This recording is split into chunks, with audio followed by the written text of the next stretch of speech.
Yeah, if you want. All right. So, first question is, or the thing I wanted to ask you is like, why do you care about this movie? Like, why does this movie matter? I care about it for a lot of reasons. Yeah. I think it's really interesting to see. Do you need some paper to write notes or something? Like what kind of notes? Like if you want to remember an idea. No, that like. I don't need that. Okay. Yeah. Sorry. No, it's interesting to think about someone from like 100,000 years ago having the same brain as you and I, and being able to do things like, you know, like train ML models and stuff. Yeah. Right. But be constrained to having to like hunt and forage and do very primitive things, despite having the potential to do things that are much more complex. Yeah. And so that's a really interesting angle for me. Just because you can kind of, if you approach it from that frame of reference, you can kind of like imagine yourself in a world like this, being like, I'm Vinny, you know. Yeah. But like, I don't have a computer, I don't have Twitter, I don't have any of this shit, but I still have the same ideas, or Yeah. I have the same potential for those same ideas. So that part's really interesting for me. And what do you find interesting about that? It kind of like it kind of. Do you feel like it kind of like abstracts away the noise and it kind of like puts your focus more on like the raw capability of like a human being or something like that? I mean, like, potential is a really interesting concept there, right? Yeah. Like potential for growth. The things that like we can do as humans with our current like hardware. Yeah. Is really interesting, right? Because even 1,000 years ago, like, well, I mean, like, I'm going back 100,000 years. Even 1,000 years ago, even like 500 years ago, I'm sure your ancestors were not doing anything remotely close to what we're doing now. Right. In terms of like the things that require like just like day to day how we're spending our time and things like that. Well, like the kinds of problems that we're having to solve, and the kinds of the ways we're using our mind, and the ways we're having to use our memory, and the ways we're having to use our brain for like compute power. Yeah. You know, like 100 years ago, like 200 years ago, like my ancestors were like fishing. Yeah. I come from like my once half my family comes from like a fishing town, right? Yeah. And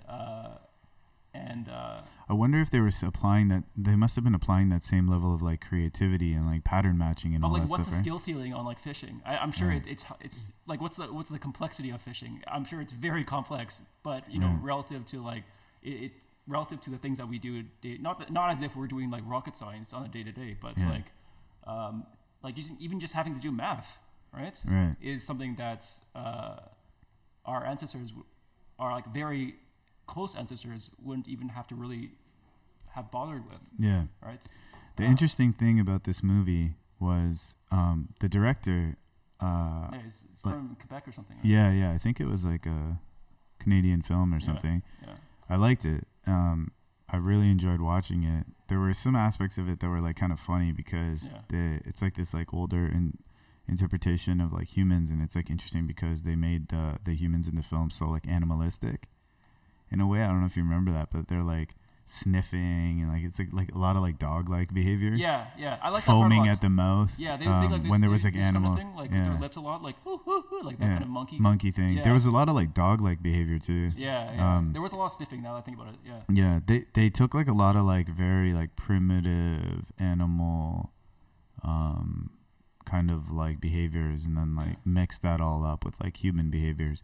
The interesting thing though was the premise of the film is like that idea like the one tribe thinks that like fire needs to be like once you have it you gotta protect it and like fight for it without realizing that it can be created, without realizing that it could be like created. And that goes back to like potential, right? Just like through the 90 minutes of the movie, you learn like the main guy learns that you don't have to go forage for fire, right? It's like that can be created, and there's all kinds of analogs there, I'm sure. Right, where like things that we do now, things that we assume must be a certain way, like that's a fundamental nature of the universe that we're constrained by, maybe are not. And I mean that sounds very abstract, right? But like,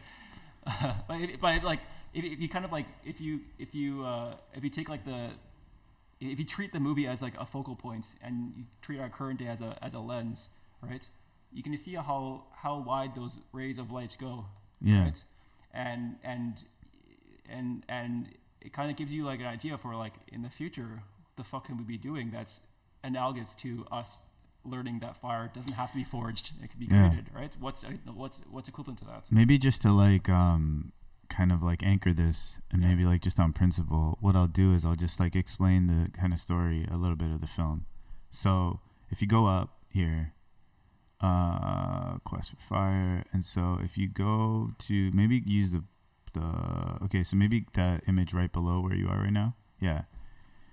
All right, so basically this film opens up with you see this kind of like tribe in this kind of like on the side, like on this kind of like cliff.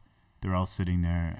There's like a cave, yeah. There's like an establishing shot where they're like you're being introduced to these like different characters, and you're realizing this is like some kind of like tribe, and then you kind of like see some behaviors of how these this tribe is like interacting with each other. This is like a tribe from a long time ago. I think this film was shot in It's in the 80s or something. I thought it was 70 or something. Yeah, so it was shot in 1981. The budget was $12 million. Box office $55.2 million. $12 million seems like insanely low for the scope of work that they were able to produce with that. Yeah, so they won a lot of awards on this film for like makeup and like costume and stuff like that. And there's some like decently. There's that one actor there that's like pretty famous. Yeah, the girl is Ray Dawn. No, but there's also the other. Oh, and Ron Perlman, obviously. Yeah, he's way bigger than her. And then the film's like shot very well. I watched it with Tommy. He just kept commenting on the photography. I felt the same too. It's shot on film. I can talk about the story. Sorry? I can talk about like the arc of Yeah, well, sorry. I just wanted to like just go there. So anyways, go back to that image. Sorry. Thanks, Gabe. So this basically what happens is it opens up on this tribe in this establishing shot with this cave, and you start seeing this tribe and the way they're all like interacting with each other and stuff. And there's this one guy like protecting this fire and shit. Elder. Yeah, the elder or whatever. He's like has this fire in this little like nook almost. And then pretty soon what happens after that is like this other tribe kind of like comes up into the cave, and like there's like a war and just fucks people up. And then you learn very quickly right from the beginning that the reason they're having this war seems to be because of the fire. There's that little fire that's protected in this nook by this one guy, and they want it, and the fire is like clearly very important. That's established right from the beginning. It creates warmth. It allows them to have food.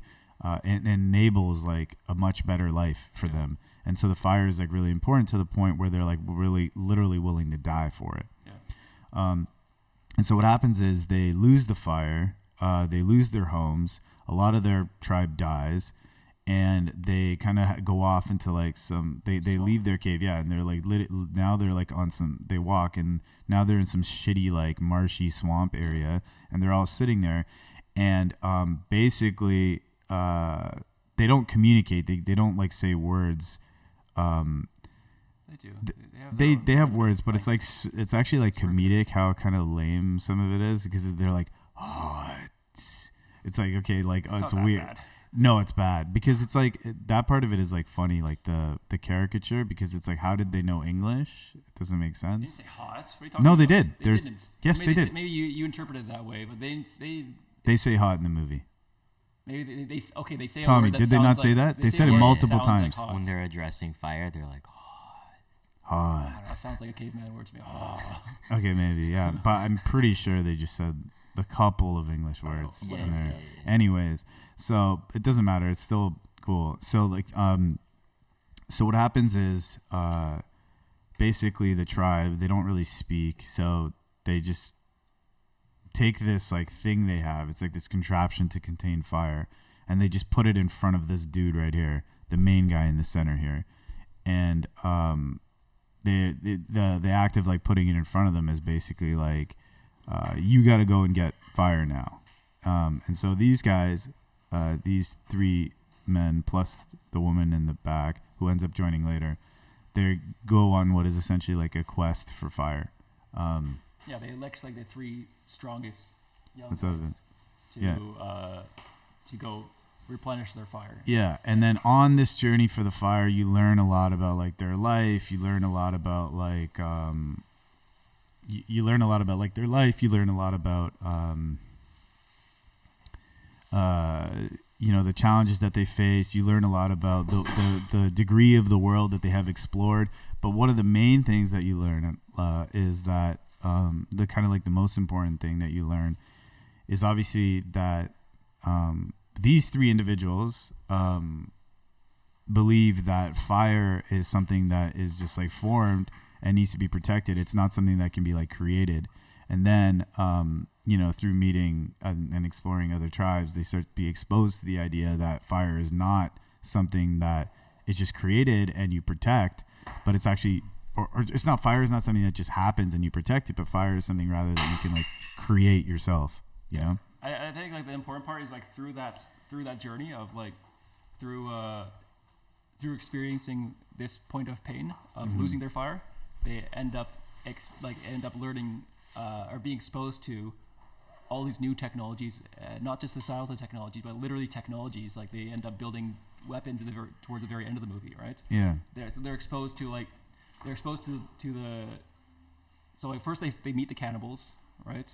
They realize that these guys are cannibals, and they use their own like cockamamie means of trying to steal their fire or something. And I think it goes out or something like that. I think they have it for like a bit. Yeah, they have it for like a couple nights. Yeah, and then at that point they find this girl who that tribe is using as meat, right? Yeah. And they bring her down, and she's like, "You guys got to fucking take care of me, because otherwise I'm gonna get eaten again." Yeah. And then they go off. Is this? When do the woolly mammoths happen? Is that before or after the woolly mammoths? The woolly mammoths happen when they basically they find this other cannibalistic tribe, and they go there and they try to jack their fire. Yeah. And they use they before gaining any kind of technology, they use that kind of like you can see there's almost like a window into like spirituality through this encounter, right, with the woolly mammoths, where the woolly mammoths are like also like a force of nature similar to fire. Yeah. They're a godly presence. Yeah. That no one, but these guys are somehow able to align themselves with and use the woolly mammoths as protection. Yes. Which eventually saves them from these cannibals, right? And they're not aware that the woolly mammoths don't eat meat, which is kind of but the woolly mammoths would stomp them. Yeah, maybe. Yeah. So there's that moment, but then also I thought what was interesting was when they stole the fire from like the cannibal tribe, and now they're still operating under the belief that fire is something that kind of happens, you need to fight for and just like steal, and like it's like a finite thing that can't be created. And so because they believe that, it's funny because they have that girl with her. Yeah. And later you learn that the girl's tribe knows just how to create fire. Yeah. But she's not even aware, because they can't communicate and they have these like specific views. She's not even aware that like these guys don't know how to create fire, because it's like so like, I don't know if she necessarily knows, but like the way that she interacts with these guys is like on their level, like on a primitive level. And you later learn that she's from a tribe that has like, mating rituals. Yeah. And they have, they have clothing. Yes. Right? These guys don't really have clothing. They have like better structures, but they have like face painting, which shows like some kind of like societal technology. Yeah. Like, and a structural, like they have huts and stuff, right? They don't live in caves, they don't live in marshes. Yeah. Right? And they're able to, first and foremost, like most important of all, able to create fire, right? What was also interesting was like that scene where like she breaks up with him. She does. Right? She's like, I gotta get the fuck back to my home. Like, I gotta get out. And these guys are like, we gotta go. But then the main Rob Perlman's like, okay, I gotta go. Get my. The sex scenes are interesting too, because it's essentially just like borderline rape every time. Yeah, that's why she left. Yeah, that's one of the reasons she left. But that's also part of the societal technology that I'm describing. At the very end, without going too graphic, he tries to like rape her again, but he's like, actually, let me get my back. Because that's like, how like humans do things, not animals. Do you remember that scene? I don't know. That it was at the very end. It was in the last like 20 minutes. We were watching on live stream, so then Tommy just skipped over all the sex scenes. So yeah, he tries getting her from behind, and then she like flips over onto her back, and she shows him, and he's like, oh, wow, like this feels better, right? Yeah. But that's like a thing that's very unique to humans, right? Right. Like in nature, like dogs don't flip over in their back. I mean, maybe they do, but like I felt like that was like that's one of the technologies of many that she teaches from her tribe. Yeah. Right? And that was really interesting too. Now that I'm thinking about it, it's really interesting that how technologically advanced her tribe was, because there was a moment where he kind of processes it as well, where she breaks up with him, and then he's like really sad about it, and he wants to find her again. Yeah. And he goes on a journey to like find her. He ditches the journey for fire to find her, which is like also kind of like a symbolic thing, right? Yeah, totally. And it was cool too, because the two guys, they're like his boys, where they're like they know they need to get the fire, but they're just like, you know what, like Yoko Ono over here, like splitting us off. Yeah, well, that, and also it's just interesting because the guys were like, they were just like, this is part of. They understood that he was in love, and that he was like he loved this girl. Do you think it was actually love? Like that's also an interesting theme too, right? Because it could be love, it could be like reproductive desire, but it also could be actually love. And that's also if you look at that you look at like love as a symbolic concept, right? It's like more important than life, almost. It's more important than fire. I think that's what was happening that's what they were trying to communicate, was that maybe in the beginning they just thought it was like this kind of like instinctual and that's thing. Also like almost like a technology that he develops, or like the concept of like there's not just rape, right? Yeah, exactly. Because like you want to pursue a woman that goes off, right? Yeah, so because like there's these two there's like these two whatever you want to call them. What do you call these like people, like hominids? Hominids, whatever. They're all hominids, but I think these are all sapiens, right? Okay, so let's just say there's these two like sapiens, I guess. And like the one other one, this, I don't know, let's just say like his friend, he was gonna get with this girl. Yeah. And he fought him off, right? And he fought him off. So like in the beginning it starts like very instinctual. Yeah. But what happens is he starts to like this main character starts to like miss her. Yeah. Or something. Yeah, and he feels for her and she's not there or something. Yeah, he starts to like miss her, and he has to like process that, and then he like goes on a search for her, and he finds this like hut kind of thing in the middle of nowhere, and he knows this is like probably her. Yeah. And he's like using his nose to like smell things, and he like knows her scent or something. Yeah. And then he goes into the hut, and there's actually like this like small piece of like pottery in there. And that's like I think the first moment where he starts to realize that there's something about this person that maybe goes beyond like just like this instinctual this like relationship where there's like depth to this person, and maybe that's what he's missing. Yeah. Maybe there's some like longing related to like and who also, she is. On that note too, right? Yeah. They bring him in. Yeah. They bring that fat lady over for mating, right?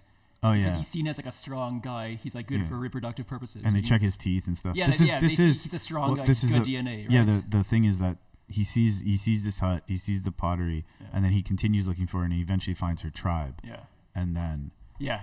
So and then they start bringing up like the fat lady, and they bring like a bunch of like fruits and grapes and shit like that, so he can like have sex more. Yeah. And so but even that as a concept is also really interesting. Like the angle of like intentional reproduction, like family planning, essentially, right? Yeah. Like instead of it just being like random, right? The idea of like good DNA and good genetics being carried forward for the success of the colony. That's really interesting too, right? And the thing that's also interesting is that you can argue that he pursued her, out of love or whatever. Yeah. He would have stayed there. His boys come, they knock him unconscious, and they drag him out. Yeah. And the girl follows. Yeah. And at any point is he like, fuck, I want to go back because like they got like that, Yeah. Got a BBW there. Yeah. Or like, do I just keep going with my boys and go continue on the quest for fire? Yeah. And that's really interesting too. Right? It is, yeah.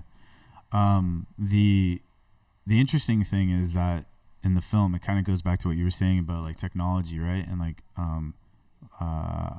the raw human hardware and like what people are working on and relative to what people were working on in the past relative to what they're working on now. Yeah. I think what's interesting is that I wonder, like, you mentioned that in the past, like human beings, maybe they didn't have computers and things like that, but they still have the same raw human hardware. Mm. And when you look at a film like this, and you have these like two tribes. One is like they're operating within this view of the world that fire is something that like if you stumble upon it, you get it and then you protect it. And you have this other tribe where they have these like layers of technology. Yeah. They have like this quicksand kind of thing that protects their tribe. They have a swamp around, like a moat around exactly. The they have like the ability to build huts. They have clothing. They have mating rituals. They have fire. They have specific foods. They have specific artistic ways of expressing their faces and things like that. Yeah. But essentially these are like the same humans, right? And I wonder like it's just interesting how so much of the difference, essentially, if you look at these two tribes, is just essentially based on the way they view the world. Is it? I think so, because at the end of the film, there's a scene where this woman goes back to this guy's tribe and joins their tribe and teaches them how to make fire. Yeah. And like obviously that act fundamentally alters the trajectory of this tribe, because up until that moment, all they were doing, the entire purpose of their tribe was to find fire and just survive day to day. It was a rough life. Like, you know what I mean? Like if that fire goes out, they're fucked. And then they just wait for some fire to appear. This again. is like the evolution of humans though, right? Like the ability to walk on your 2 feet, freeze your hands up to do more shit. For sure. Right? But so not having to worry about fire. Oh, we can do more shit now. Like we can learn to do face painting and stuff, right? For sure. But the interesting thing is that the entire like that tribe is just going day to day, like fucking struggling, right? Yeah. But it has nothing to do with the reality of what's possible, right? For sure. It has everything to do with the way that they're viewing fire. So that's what I'm saying about potential, right? Yeah. The potential for them to build fucking 10 nanometers small semiconductors is still kind of there, right? That's nuts. That's crazy, right? It is, yeah. Like something else that we're missing too is there's 2 other pieces of technology we've been touched on. Like so there's a technology of like learning to laugh. Oh yeah. Do you remember that scene where he drops a coconut or something? Yeah, that was crazy because he's like literally dying. He's like bleeding and he's like oh. Yeah. But they're all laughing, right? Yeah. They learn like, oh, that's like a funny thing. That's like a group bonding thing. Yeah. Right? That's like a thing that we can use to develop our society. Another one that's on that same vein is the guy gets attacked by a bear, right? And rather than just being like, fuck that guy, we're gonna head out. They went back for him. They go back for him. They save him. And then they carry him on Ron Perlman's back, right? Yeah. And that's like you have to like wonder, is that something they would have done at the beginning of the movie? Right. Would they have just been like, fuck, a bear, let's get out of here? Yeah. Would they have gone back for their guy, right? Yeah. And like the girl, she has, part of that is by meeting the girl, they learn that you can make medicine. Like you get a scratch, like when the cannibals like bite his balls or something, right? Yeah. And then the girl fixes it with like some herbal medicine. Yeah. Just the act of like knowing that you can create medicine is another like unlock, right, in their heads that further pushes them towards like development. The other interesting thing about like the girl is like in her own tribe. Yeah. Because we got to see a little bit about like what she was like in her own tribe. She's like a runt in her. Yeah. She's like a shitty like she's at the bottom of their ladder, but she's at the top of the new tribe's ladder. Yeah, and she was like more respected and more valued for her like creativity and her knowledge, right? Yeah. And so for her, it's like kind of she's going on. It's interesting because they swap like through like sharing of like cultures. Yeah, sharing cultures. It's like beneficial on both sides, right? Where she gets valued and appreciated for what she knows, and then they get like access to like new technology, essentially. Right. It's really cool. It was a really good film. Yeah, whether or not like it's like very accurate in like there's certain aspects that I really really liked. Yeah, it's been criticized. This movie's been criticized a lot for like the locality of the different levels of technology between tribes. Like you probably shouldn't be able to walk like like how did they walk? Did they walk like more than 100 kilometers? They didn't walk that far. No, they didn't even get 100 kilometers. But like it's like like you wouldn't be that close to each other, right? And like there wouldn't be such. I feel like that makes sense. It's kind of fathomable that like in the very opening scene, those are supposed to be Neanderthals, right? Yeah. It's kind of makes sense. Like in Europe, that's where Neanderthals existed, right? And then later on, Homo sapiens came north from Africa, right? And mixed with them. So it kind of makes sense that there'd be like Neanderthals living with humans, but whether or not there's humans living with humans that like look like they're like like 100,000 years further in the future with that close is and then the cannibals like Are they 100,000 years before sapiens? It's like it feels a little less believable that way. I gotta go to the washroom. Sorry. See this scene No, here? no. Can you hold it or should I pause it? Can you hold the What do you mean broadcast? pause, bro? How do you pause the broadcast? Okay. Actually, I need to go to the washroom too. What the I'm gonna go. No, I'll take it. I don't want to stop it again. Are you guys gonna go together? That's crazy.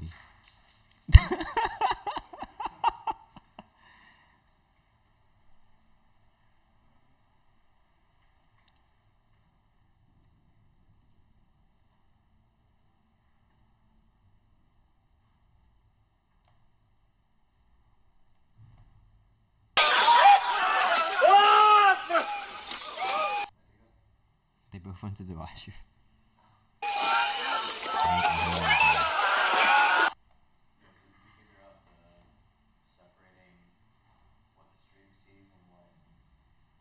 Yeah. Yeah. Well, we're still alive, but essentially, this is like being treated as the preview.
Oh yeah, now you hear it, right? You good to go? Okay, you feel better? Yeah. Okay, so What do you guys do? yeah, so sorry man, what were you saying? I think we got to the end of the movie. Yeah. But those are like the major. In the very in the very end, there's I'm down for whatever. In the very end, there's a scene where they're able to hold off members of their own tribe. Yeah. There's three other like aggro dudes that are like, give us the fucking fire, and they're able to use ranged weapons, right? Oh yeah. And if you ever play like Civilization, right, you know like the ranged archers is like an OP unit. Yeah. Right? And you can see that play out because like they can even the girl is able to like get a headshot on one of those guys with those spears, right? It's interesting how much of it's just making me think. It's interesting how much of like culture changes because of technology and not because of some new human ability. I mean, that sounds kind of like obvious. Well, it augments our ability. Exactly, right? Yeah. But it's interesting that the raw human hardware is not changing. Yes. Right. And so like that's essentially like the thesis of this conversation. Yeah, for sure. Like the potential for us to do things that and that potential can be unlocked through technology, either through like physical technology or societal technologies, right? It's kind of obvious once you hear it, but I've never thought about it that directly. Yeah, there's a thing that I read like a while ago that really stuck with me. It was like something about how humans are like one of like the only animals that if they hold like a stick, the stick becomes an extension of the human, right? So our ability to like to use tooling, right, is very unique, and that enables us to be the dominant species on the planet because we're able to use tools. Yeah, it's really interesting. The other thing that I just wanted to like also just unpack before we like while we're talking about this film is that it's interesting. So if the raw human hardware, right, is like the same, and it has been the same for many years, 100,000 years. 100,000 years, okay. And what changes is not like that humans are necessarily getting like upgrades in hardware. What's changing is that human beings are creating new technology, and then that technology is like stacking on top of each other, which like keeps building more and more new human abilities, which then changes how we can apply that human hardware, right? If like in the case of this tribe, if they're spending a lot of their time just looking for and preserving fire without knowing how to create it, it's so game changing for them now to be able to like create the fire. Like you watch the other documentary, right? Like the ability to use tools enables humans to eat meat, and the ability to eat the meat unlocks it's that. I mean, that's before that 100,000 year window, but that enables us to burn more calories each day. Yeah. Right. And by burning more calories each day, we can do more shit. Yeah. Right. And it kind of stacks on top of each other. Totally. Right. It compounds. Even if you just contrast the two tribes in that film, right? Yeah. There's like the one tribe that they're just fucking looking for fire, but then that other tribe is they can invent all this technology because they don't have to worry about a lot of other things. Yeah. And so the development of their tribe is kind of based on not having to. Yeah, another societal technology, right? That I think I mentioned to you a while ago is monogamy. Yeah. Right? So in that other movie, it talked about how by preferring cradle monogamy, to the cradle out of the cradle, cradle to the grave. Yeah, out of the cradle. But like by adopting monogamy, humans were able to not have to, be like so obsessed with like fending off other males for reproductive rights, right? Yeah. And that was the point they made in that movie was how like chimpanzees have like large canines and we don't because we don't need to. And those canines aren't used for eating meat; those are used for scaring off other dudes. Yeah. Right. For getting women. Yeah. Right. And that's just another societal technology that's like you'd think that preferring monogamy is like, okay, that's a preference, but that's actually like a pivotal like fork in the road in our evolution that enables us to be here where we are today, right?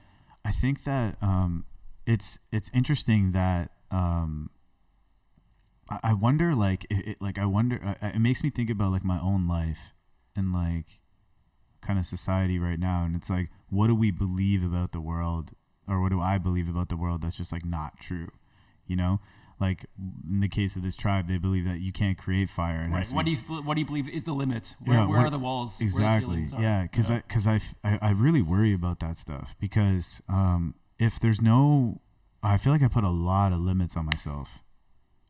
Like most people do. Yeah, in like a lot of different ways, and I worry about that a lot. Yeah, that's why there's such an emphasis these days on like neuroplasticity, right? Like the ability to learn new things. It determines where your ceiling is. Yeah. Right. And so if you say that you can only do one thing, you will probably only do one thing. So what is I know what neuroplasticity is, but like what is? I think it's like the ability for your brain to build new pathways to grow, right? Yeah. And to the brain's remarkable ability to reorganize itself by forming new neural connections. Yeah, that's right. Yeah. So the ability for you to just like do like refactor your brain. No more shit. Be able to do more, to think faster, to create faster connections between ideas in your head. So what are the most effective ways of like rewiring your brain? This is like we're gonna really go on a tangent now. I think that's like bad?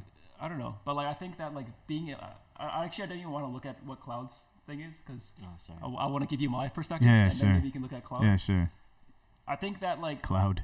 How do you say cloud? Claude. Yeah. I don't use this shit. Yeah, I know. By he's non-augmented. If you think about no like fire. if you think of like an n-dimensional tree, right? Yeah. It's gonna be impossible for you to visit every node in that graph. Yes. But that's essentially that's how you strengthen those connections by having each node visit every other node, right? Yeah. And as you're exposed to new things, you create connections, right? And you strengthen those connections, and that's essentially what neuroplasticity. That's what the definition is here. Yeah. It's very easy at a certain stage of your life to reinforce existing connections and basically leave others untouched. And that's why people they begin to forget things that they used to do because they haven't thought about things in a while. Yeah. Right. They forgot how to do things because they haven't done those things in a while. Old people they need to do Sudoku and shit because they need to keep their brain sharp. Keep their brain still exercising those arteries, right? Because it's a muscle, right? Yeah. And I think like if you're able to figure out a way to explore and reinforce as many of those pathways as possible. I mean, this is all like I'm not an expert in this field at all, but this is my perspective. That if you're able to find a way to reinforce as many of those connections as possible, I think that's probably that's the easiest way for you to gain more intelligence, right? And it's not easy. One way you can do that is you could be reading a lot of books and be doing a lot of shit, but it's not easy to do that when you're like an adult with a family and a mortgage and all that shit, right? Yeah. Another easy way that I've experienced and I've seen work really well is doing psychedelics. And I don't want to get into psychedelics, but that's a very easy way for you to go into your brain and explore every less Have you tried explored avenue. Yes. What have you tried? I don't incriminate myself. I've done a lot of mushrooms. Yeah. I've done LSD and I've done a lot of this shit, and it's let me get into my brain. How old are you when you did it? In my 20s. Oh, I didn't know that. Yeah. But like being able to use these substances to like step out of your everyday consciousness and explore the paths that are unexplored, right? So I've never done either of those. Yeah. So what is it like? And like how does it help you step out? Because like you mentioned like reading as a way of like stepping out. I think it works a bit. I don't know if it's like I don't know if I would say it's like the easiest way. Yeah. I feel like it's like reading is kind of like the baseline way. It's like you're just kind of like kind of sitting down, almost like when you're reading a book, you're just like almost meditating on someone else's perspective or world. Yeah. But I think like it's far more effective to put yourself into a different situation. Yeah, so like a lot of like the most successful tribes in the world have adopted psychedelics, right? Most successful tribes? Some of the most successful, like if you look at like ayahuasca in South America, they're able to develop like their entire society around psychedelics. Yeah. Right? And they treat it as like a religious concept. What's the most successful tribe? I don't know. You know what I mean? Because like, But like, there's societies that are built around psychedelics, and it's revealed their ability. There's societies that are built around other like conquests and stuff, right? Yeah. And they're also very successful. But it's very clear that you can see like the influence of psychedelics as a way to make people like I want to say smarter, right? Yeah. Like the easiest way that I can probably explain it is with LSD. It lets you basically control a little guy in your head and move that guy around your head. Like really? It's a 3D world in a game. Really? Yeah, man. That's the closest way I can use to. So then, what happens like when you move the guy around? I can look at myself like when I was like I remember like following pathways and looking at myself as an old man. Really? Like transcending time, like looking at myself as an old man and seeing myself from a third person perspective. And then going back to when I was a child and seeing the interaction I had with my third grade teacher, and like look at myself in the present and see who I am now and how I see myself in the world. And and even these experiences have influenced a lot of like how I make decisions even to this day. And it's like been a how while. I don't know. It's like they've affected like how I see myself, right? Yeah. How I see myself in the world. Yeah. As like as like a father, as like a guy, as a guy who uses computers. Yeah. The kinds of things I do. It's not like what I do is revolutionary, but it's given me a lot of clarity with like how I want to see myself and how I see my past, my present, and my future. Right? Is there a specific instance where that you can like recall that was like really formative? Something that like some piece of information you acquired through these experiences? I think just seeing myself as an old person. Yeah. Do you remember what you saw? Yeah, I just saw myself like I don't just like it's not like I saw myself like sitting down. Yeah. I just looked at myself and I looked at like the creases on my head. Yeah. From a third person perspective. Could you like it might be a dumb question, but could you like obviously tell that it was you? Yeah, I knew it was me. It was like only vaguely visual. Yeah. Right? It was more of like internal, yeah. The essence but you knew it was knowing you, it was me, of like seeing myself, right? And seeing my family and like. Oh, you saw your family too? Yeah. Holy shit, that's heavy. Yeah, I saw the people in my life, right? Yeah. To be able to like see them and like look at my relationship with these people. Yeah. And be like being able to look at everything from like a third person perspective. Again, like you're a guy moving, like you're moving a little Mario around in your brain and being able to jump across pathways. I picture the guy on Google Maps. Yeah, it's a bit like that guy.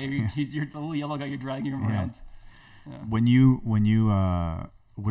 able to like consciously drag and shift the perspective yourself. Yeah. Well, I was. Or was it? I felt like I was going through tunnels. Right. I felt like I was going through tunnels, and a tunnel would fork, and I would choose a path, and I would continue down the tunnel. Right. And I would feel a different. It would come in waves, and at certain points, I would hit like a landmass. Yeah. Of like a moment in my life or a scenario or something. Right? Yeah. And granted, this is like a 12-hour experience, or maybe 8 hours, right? Yeah. It's an 8 to 12-hour experience where like you're able to look at everything you've experienced from another perspective, and I feel like through that process I've exercised pathways in my brain that I wouldn't have otherwise even thought about consciously, maybe subconsciously, but damn. Yeah. So outside of that, what other methods are there for what other things have you explored for making your mind more flexible? I guess I try to read as much as possible. I try to like do as much as possible. Yeah. Yeah. I feel like there's I wonder if there's other methods. Of course, there's other methods, but it's like the guy in Quest for Fire, right? It's like he was exposed to new shit. Yeah. He brought that back and he applied it with his tribe. So we get to ask Claude now, right? So this is the one I wanted to know, which was like, so the brain's ability to reorganize and form new neural connections. Neuroplasticity operates through several fundamental mechanisms that you can actively influence. This is the one I was thinking about: physical exercise. Aerobic exercise is one of the most powerful neuroplasticity enhancers. Should compare that against psychedelics just to see. It increases production of brain-derived neurotrophic factor, BDNF, a protein that promotes the growth and survival of neurons. Exercise also stimulates neurogenesis, the creation of the new brain cells, particularly the hippocampus, which is crucial for learning and memory. Yeah, so like this part is interesting, right? Like learning new skills. You force your brain to create new neural pathways by doing more shit. By doing only one kind of thing. Yeah, like learning. When you engage in novel, challenging activities like learning a musical instrument, new language, or complex motor skills, you force your brain to create new neural pathways. The key is complexity and novelty. Your brain must work to process unfamiliar information, which strengthens synaptic connections through a process called long-term potentiation. This is why activities that combine physical coordination with cognitive demands like dancing or playing piano are particularly effective. Yeah. Interesting. Yeah. Just do it. That's why I said like last time I talked to you, right? Like do more shit. Yeah. Everyone should be doing more shit. Yeah. Like, what do you mean? Like, what do you mean? Not even at like a intermediate level, at like a beginner level, like go really deep on more shit. Like life is so long. It's short, but it's also really fucking long, and there's time to like be really good and live different lives in this one window of time where you can do more shit. You can learn how to play cello, right? Yeah. You can learn like complex math, right? You can read classics, right? So I have a question for you, because like I watch you do your projects, and like I find it like really inspiring, like the way that you approach specific projects, and I find it inspiring because I think that like you go deep. Yeah. You know, and I like that about your work a lot. Yeah, I like that about you a lot, actually, right? And because it means that every time I get to talk to you, it's like when you're into something, it's interesting to see the way in which you're exploring it, because you're gonna go deep and do some stuff. Yeah. So I have a question. It's like something I think about a lot, which is like, how do you decide what to work on? It's probably like, whatever's interesting. Yeah. But I mean, like, how do you frame up the project? And how do you like close the loop on your interests? Might be a weird question, but like, for example, when you did the Gundam stuff is a way of like learning Blender, right? It's like, how did you decide to like why did you decide to do the project that way? Do you want to pull up the Gundam stuff, Tom? I think it's like it's probably like a really easy way to like have like a clear goal with like a start and end. Yeah. And like I do this kind of thing a lot where I'll get to like a certain underscore at the beginning. Not that first guy. Yeah, thanks, man. Like if you get to this one, if you get to if I lost my train of thought because I was looking at this thing. It's okay. Go back. Yeah, this. Oh, this is the 3 different projects. Sorry, you gotta find the Gundam. Yeah. Go to ArtStation. Go to ArtStation. I uploaded almost everything there. If you want to see every piece. Yeah, we were talking about why you decided to do the Gundam stuff this specific way. Yeah, it's like setting a goal for yourself to do something for like 100 days. Right? Yeah. You like doing that one. Yeah. Or 365 days. Yeah. Like, if you make a commitment to do something for a certain period of time, there's like almost a guarantee that you'll get a benefit at the very end of that. Yeah. But if you give up, then you know what's the point of doing any of this shit? Yeah, for sure. And so like I did this for like 100 days, right? I only did it for 100 days, and at the end, but I stuck with it because I knew at the end of the 100 days I would have like a cool thing to show off, but then I'll also have like a new skill. Yeah. Right? But if I gave up halfway through, then I wouldn't really have anything. Yeah. And so, but you know, again, I only did it for 100 days. So I'm at the stage I'm at now with this Blender shit is like I'm like maybe just above beginner, right? Yeah. I'm like at level 2 out of like 100 levels. Yeah. And this kind of thing is like a lifelong process. Like learning anything is a lifelong process, but just getting to level 2, I think, is like enough to give me new ideas and new perspectives and new ways of thinking about how I do a lot of things. Yeah. And just from doing this project, it's given me a lot of ideas for how to do things from a technical point of view in making games, which is like my main quest. Yeah. And then also like other ways I could pivot this skill to like more side quests, like making art or doing something with robots or doing something like either through art or physically through robots. Yeah. Right. There's a lot of like this is one of those things that like has like strengthened and created new neural pathways that have given me insight into like what I can do and what's possible. Yeah. And if I didn't do this, I probably wouldn't have those insights. How do you know like when you're going deep enough? Because so one thing you said was like, okay, you could frame it up as like a certain number of days, right? So I've done that too, right? I've done like making music for 365 days and like writing code for 365 days and just other stuff. Like I like picking a certain number of days and then just attacking a medium that way. Yeah. But a pattern that I fall into when I do that is like, let's say I'm like 30, 40, 100, 200 days in or whatever, you can kind of plateau and you're doing the thing, but you're not really like pushing to go like deeper. I deeper. guess if you're not learning new things and you're still just doing the same shit every day. But like when I was doing this, I was learning new things every single day. Exactly. I was like coming with better techniques and optimizations and shit, right? Yeah, for sure. So how do you push yourself to do that, right? Because like there's like the immediate hit of like learning something new and trying it out, and then there's like trying to go deeper into it. Yeah. Right. Yeah. Well, I mean, like if you have to make the project challenging enough. Yeah. If you set it too low of a goal. Well, in this case, you did the 100 days or whatever, but it wasn't just the 100 days about this project that was interesting. It was the fact that you decided to recreate this like essentially like model of a Gundam, like which is kind of like a mech. It kind of coincidentally scoped itself to 100 days. It was actually 90 days. It was like 99 because there's like a certain number of pieces in the model kits, right? But I guess what I'm saying is like the premise of this project seems to be less about the number of days and more about recreating this like mech 3D model part by part. Yes. And so my question is just like, how did you decide to like frame the project up that way, and why did you do that?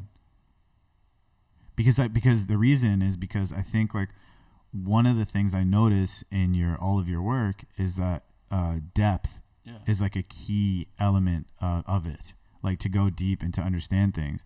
And I think that I think when you select projects, I could be wrong about this, but I think when you select projects, you're kind of like trying to find different ways of going deep. You know? Well, I don't know. It's not necessarily about like going deep. Do you know what I'm asking? No, I know exactly what you mean. Yeah. So it's not necessarily about like the act of doing the thing. Yeah. It's about the outcome. Right. I care about the outcome. And so in this project, I don't care about the performance of doing this shit. About sharing it. Exactly. I cared about creating every single piece. Yeah. That's ultimately what I wanted to do. And you believed that the pursuit of that outcome would lead to skill and would lead to a different perspective. Yeah. And like I remember in the past, when I was in my early 20s, I remember like one big project I wanted was I wanted to make an app, right? Yeah. I want to make a very specific kind of app, but the app had its own list of requirements, and it required like a back-end app as well, and it required learning how to write interfaces and APIs and stuff, and it required learning how to properly do network on mobile and the challenges around doing networking on mobile and stuff, right? And so by setting this goal of like I want to create this specific app, in the process I was also exposed to all these other kinds of things, and I ended up creating a career out of the shit, right? And by setting hard enough, like challenging enough goals for yourself. I mean, that sounds very abstract because it's also hard to say what is a challenging enough goal. Yeah. Right. But at least with the Gundam thing, I was like, that looks like really hard. How did you get the idea for this project?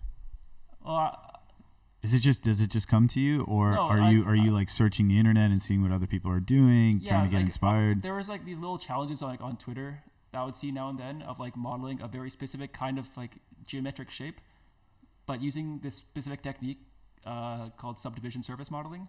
So this is like a technique that's a process in this greater world of modeling called hard surface modeling, which is for creating like things that are metal and non-organic. Or I think I talked about this last time. And I've been kind of interested in this stuff because I'm like really like nerdy that way. I like robots and like technology and shit, and I like this kind of stuff. I like how it looks. Right? Yeah, it's cool to me. And so I was like, what's like a way to just really do this a lot more? Yeah. Right? And I've always been interested in Gundam. Right, like my brother-in-law is really into Gundam stuff as well. Yeah. He bought me a Gundam for Christmas. I actually still need to do it. But the idea of doing it in Blender as a way of learning Blender seems non-intuitive. Why? How else would you do it? I mean, you could have picked like normally what people do is when they want to learn Blender or something, they just go to like YouTube and then like look up like Blender tutorials, and then they make. But the goal isn't. I mean, the goal isn't necessarily to learn Blender. That's second to making this Gundam thing that I want to be able to show off. Yeah. Right? So the interest comes from the actual like project outcome, and then all of the tools and everything is about pursuing that output. Yeah, everything. All the learning everything is all in service of the output. Right. So do you find that's kind of the same process? You mentioned like the app, right? Yeah. Like you made an app in the past, and which then became like your career as like an engineer. Yeah. So do you find like even with the games like that you're working on, like Chaotic Era and everything, it's like the same process? Where I wanted to make a game, and that was actually a goal that I'm now only finally after like half a decade of learning this shit. Yeah. I'm able to like have an intuition and like a skill for. Yeah. Because that was a very, very hard goal. Making a game is actually really, really fucking hard. Yeah. What makes it so hard? So it combines many different disciplines, right? You have to be able to do many different things, and these are not just hard skills. These are also like game design skills and like intuitions for like psychology and behavior and having intuition for like what's fun and entertaining. These are all things that need to be learned in conjunction to these actually really hard skills, like not just programming, but like a very specific kind of programming, like a very high performance. I mean, it's case by case, but like I can talk about the technology stack I use for Chaotic Era, and that was like a whole new thing that like I kind of had to learn out of necessity. Like I adopted a brand new stack like halfway through the process of the game. And that ended up leading to a lot of issues in the final result. Do you remember what your original prompt was to work on this game? Like in the case of the Gundam, right? Yeah. It's like, I'm gonna like try to recreate every one of these models in 3D. Yeah. Do you remember what the original prompt was for the game? Like I wanted to make like a space style game. A space style game? Yeah, I want to make a space game. I think also another thing, there were like a couple of elements of it that were like recurring, which is like this RTS. Yeah, I like strategy games. I want to make like an RTS, like a space game for a while, and a lot of these things emerged out of the exploration in pursuit of achieving that goal. Yeah, okay. Right. So that's like the original prompt, right? Yes. And then so like halfway through it, you're building it a certain way. Yeah. And then you have this like stack that you've developed, like this technology stack that you think you need. This is what you're based on the information. I was building it like how I'd build an app. Oh, really? And it's completely different. Like, so can you... fucked up how like, so like when you build an app... So can you explain how you were building it and stuff? The way memory is managed on a map, the lifespan of your process is way different. The way the interaction model is way different. The kind of performance requirements are way different. So like the data that flows through your app is way different. So when you make an app, you get like for most apps, CRUD apps, you get a bunch of shit from the internet. Yeah. You change its shape so it's you change its shape, right? So it's something that can be fed into a view. Yeah. A user interacts with the view, and then they'll invert that process, or they'll turn that they'll create data which is a specific shape and send it back up to the internet, and that's back and forth and back and forth. Yeah. And the way that you build views is there's a lot of like very sophisticated ways of doing that now, which are even higher level. They're at higher levels of abstraction for how to build views and how to do interaction. Where like there's a trend in those communities of making things as declarative as possible. Yeah. And so that basically means that as a programmer, you want to specify like the highest level, the minimalist amount of information for how something should work, and kind of let the internals figure out how it all kind of resolves and gets turned into data. Yeah. Right.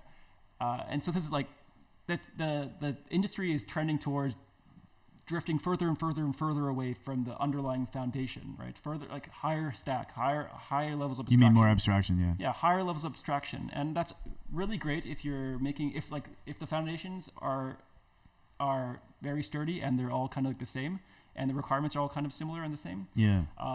Because it lets you make things faster. Right? Yeah. Every software developer writes at a certain level of abstraction, and the higher the level of abstraction and the higher quality the abstraction is, the more productive you can be as a developer. Yeah, for sure. So for games, that you kind of throw a lot of that out of the window, because every game is completely different. Yeah. Almost like fundamentally different. Yeah, like exactly. from every single angle.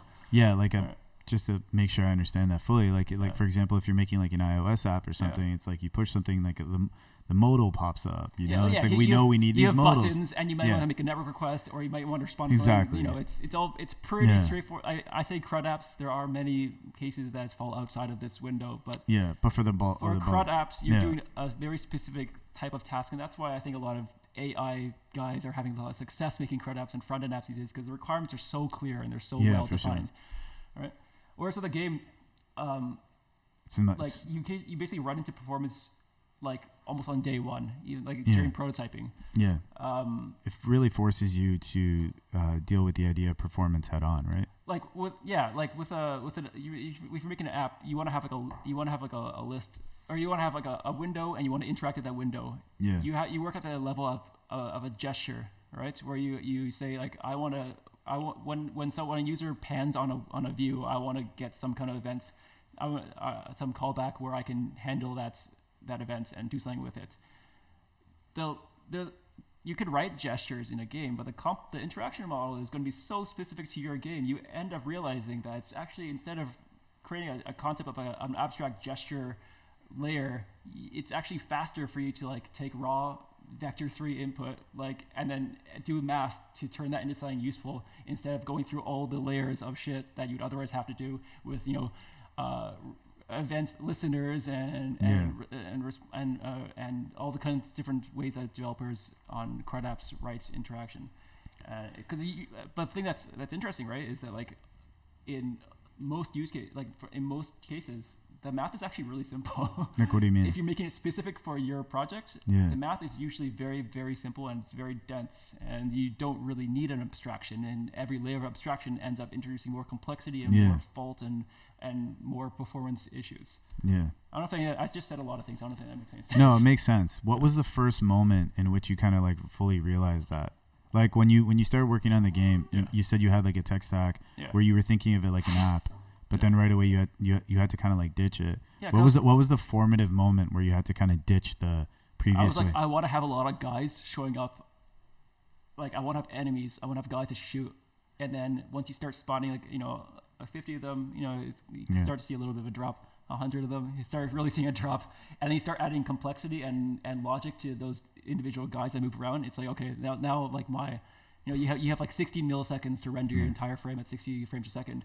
And then all of a sudden that starts going to 17, 18, 20, 30, and your frame rate starts dropping, and things start running like shit, right? And can you explain how frame rate works? So you have like relative to you have a window of compute. And that's between your CPU and your GPU, and whichever's slowest, that determines how long something takes to how long your frame takes to run. Yeah. And games usually run at like 60 frames per second, so you're running that compute 60 times per second, and sometimes your GPU takes too long, and sometimes your CPU takes too long. But that's essentially how it works. I didn't understand that. Which part? So what's a window of compute? Okay, well, your CPU does work like the way that your CPU works is that your process gives some kind of job to your CPU. Your CPU like runs code. It literally does like math under like on a hardware level. Yeah. And similar to your GPU, they both do different kinds of math. And the process interacts with your CPU through the OS interacts with your CPU through a process. The process runs at a certain tick cycle based off of how fast your CPU and your GPU can do things each frame. I know if anyone's listening to this, I'm sure I've really butchered the definition, but that's like the simplest way I can describe how the CPU and GPU interact with your app. Yeah. Yeah. So your CPU and your GPU, they both do a certain amount of work in this window called a frame, right? Yeah, Tommy, can you ask Claude or something, explain how CPU works very simply or something? You just want to fully and fundamentally understand. You're gonna have to specify at like what level of abstraction, because it's let's see. It'll vary very widely. Just say like in a simple way, explain how a CPU works, and then I want to do GPU after too. It's gonna probably approach it from like electronics level. Oh, I see what you're saying. Well, let's just try to figure this out. A CPU is like the brain of a computer, but it's actually much simpler than a brain. It can only do one basic thing: follow very simple instructions, one at a time, extremely fast. Here's how it fundamentally works. The basic cycle. The CPU repeats the same step 3 milliseconds. Repeats the same 3 steps millions of times per second. Fetch. Get the next instruction from memory. Decode. Figure out what the instruction means. Execute. Actually do what the instruction says. And so there's like a lot of like nuance even in this. Yeah, for sure. The closer you get to the hardware, like it says you can do millions of times per second, right? That's abstracted up many different times until you finally are at like the code writing stage, right? Mm-hmm. Where and like the shorter the distance is between the hardware and your code, the more performance you'll get, right? And that's why there's different layers that I've exposed to you, like there's like a assembly layer, right? And that determines like how your code actually run. That's its own layer. So can you explain, Tommy, can you ask it to explain how it works at the fundamental in a fundamental way on the lowest possible level? Well, you have currents running into your computer, and there's hardware gates that create different types of logic, right? So there's like OR gates and there's AND gates, and so these two things have the same value. They resolve into a one, and if they have if only one of them has a value, they resolve into an OR. And there's a lot of complexity you can add by combining these two kinds of rules. Totally. If you have another switch on your AND gate, you can invert the signal. So if both these things a better example is if you have an OR gate and then you have this extra switch, you can turn it into an XOR gate, where if both the things are true, then return 0 instead of 1. But if one of them is true, then return 1. Yeah. And there's all these different kind of combinations that can lead to creating logic, right? To ultimately being able to do things like write like for loops and like write instructions which allow you to jump between your memory. But just asking it how a CPU works is going to give you a lot of information, because each step is very complicated. Yeah.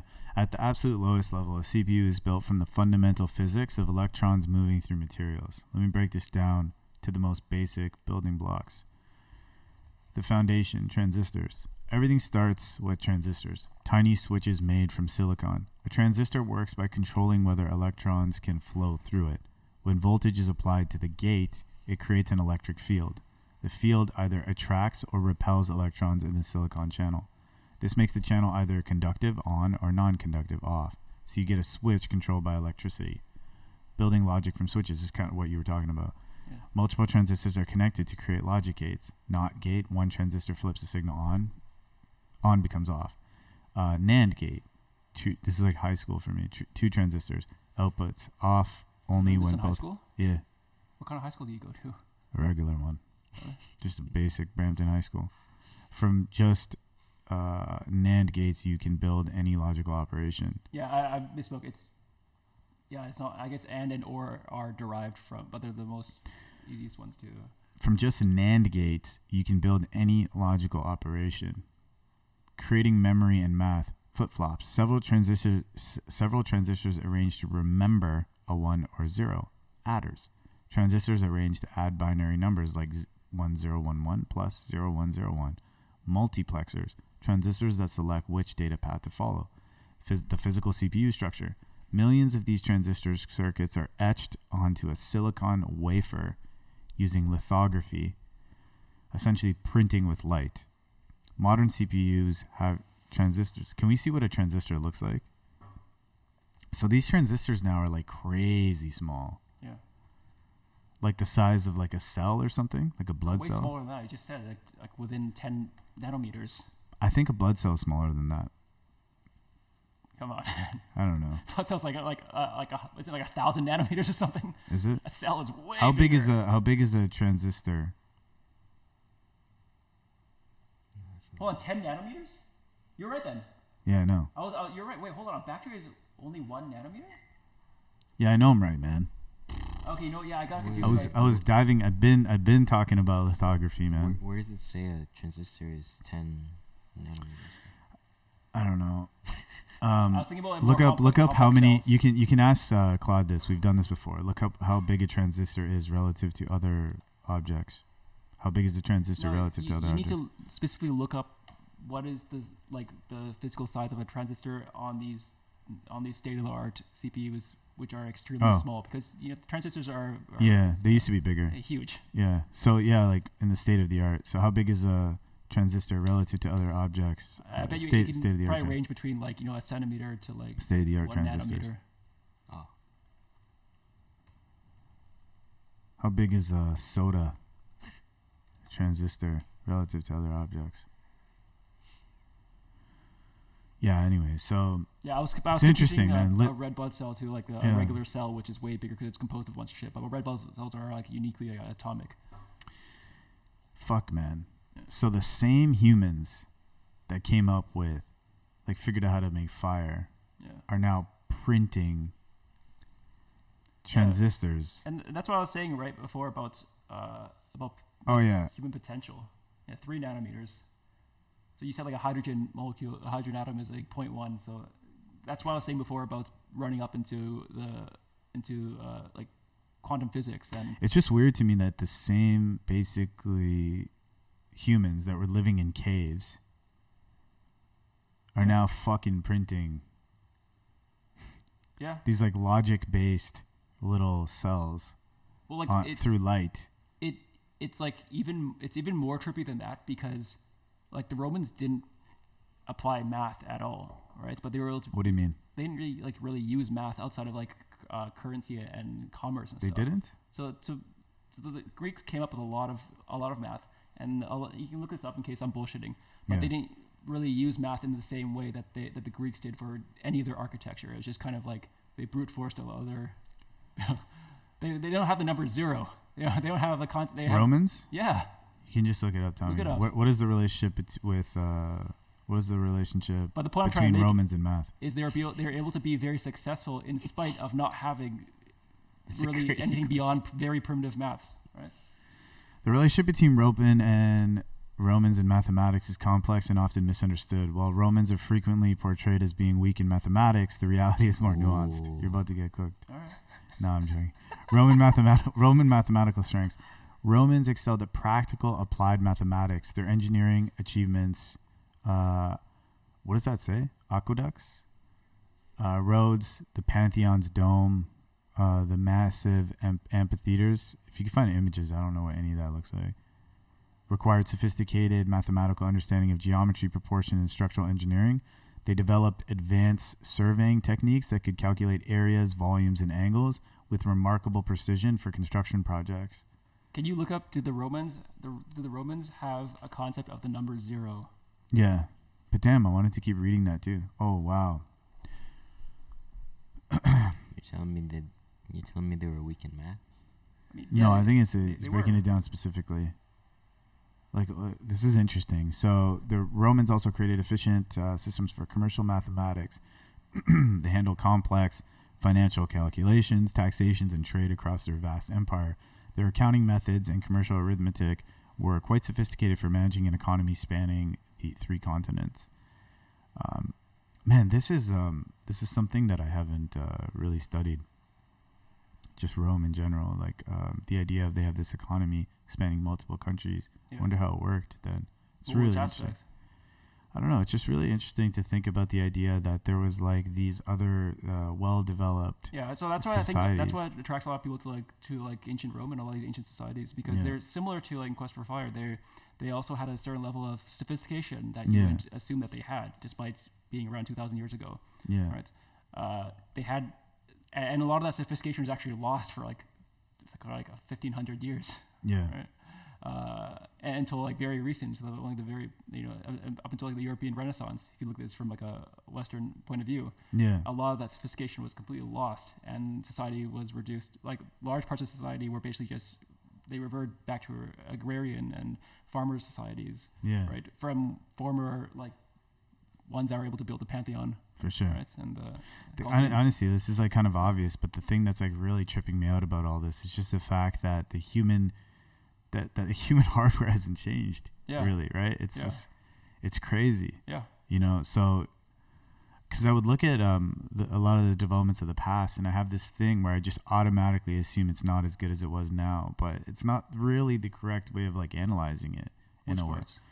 Well, I mean, like if you look at once you think about the fact that, hey, okay, let's just take Rome or any other civilization of the past, and once you think about the fact that it's developed with essentially the same human hardware as we have now, then they might have had aspects that were like far more better developed, better designs, better solutions than what we are currently operating with, better ways of doing things. Why not? It's not that we are now just universally better on like all level. There's things that you can pull from their designs that are probably like interesting and superior. Why not? Well, like you have to. Depends. It depends like on what dimension you can. Yeah, for sure. But I mean, there could be like some social customs. There could be like the Roman some Empire specific restaurants, like some banger food stalls. They didn't have good food. They ate like animal fat and like so I was just vegetables and shit. I was just looking into this. So I was just like randomly looking into like the origin of restaurants yesterday, and it's interesting. Like I think this might not be right, but I think in Rome they had restaurants. Yeah, so they had some takeout places. Yeah, so they had some like food stalls. They had takeout places. Yeah, and so basically the reason was because there were some homes that didn't have kitchens. That's right. Yeah, because they lived very dense. They were like one of the first societies that lived in such like Rome is such a small area, and I think they were the first. They were one of the first societies that built like apartment buildings and stuff. Right. Why did they do that? Do you know? It's like want to be close to all the shit because like Rome was awesome back then because like they had so much money. People were able to have such a high standard of living and doing not so much, presumably.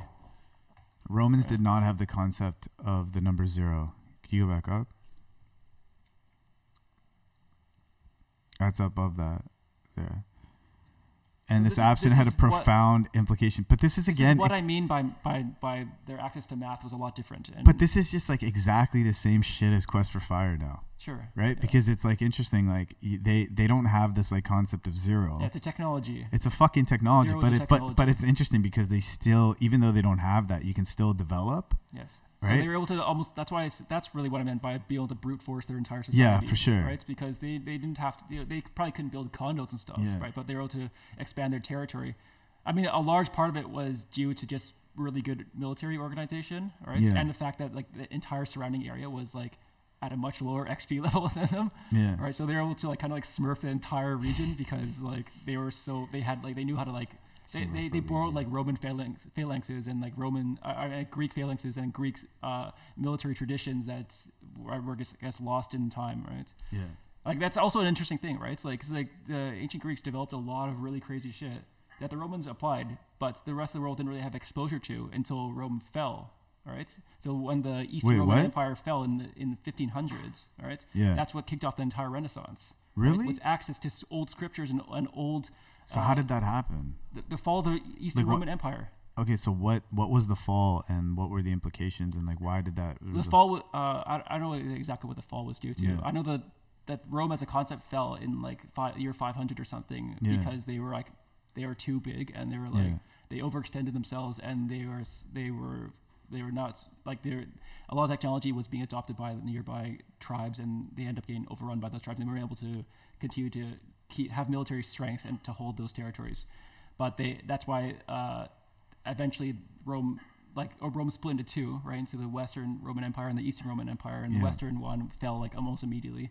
The Eastern one was the Christian one, and that's like Emperor Constantine was the first one who came out as acknowledging Christianity as like a legitimate faith, and ended up moving the empire to like now modern day Turkey.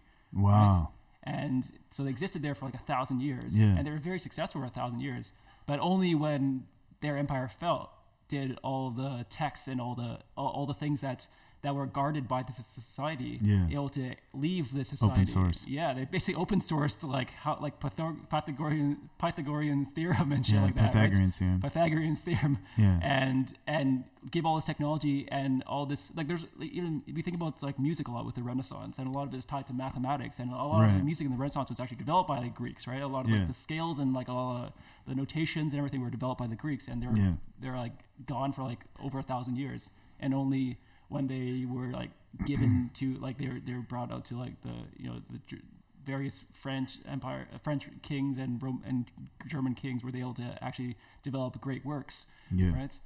It's interesting, man, because in all of these instances, like a through line through this whole conversation is the idea that if you have a specific piece of information, it fundamentally alters the way something develops. Correct. Right? Information is technology. Yeah. Zero is a technology. Yeah. Right.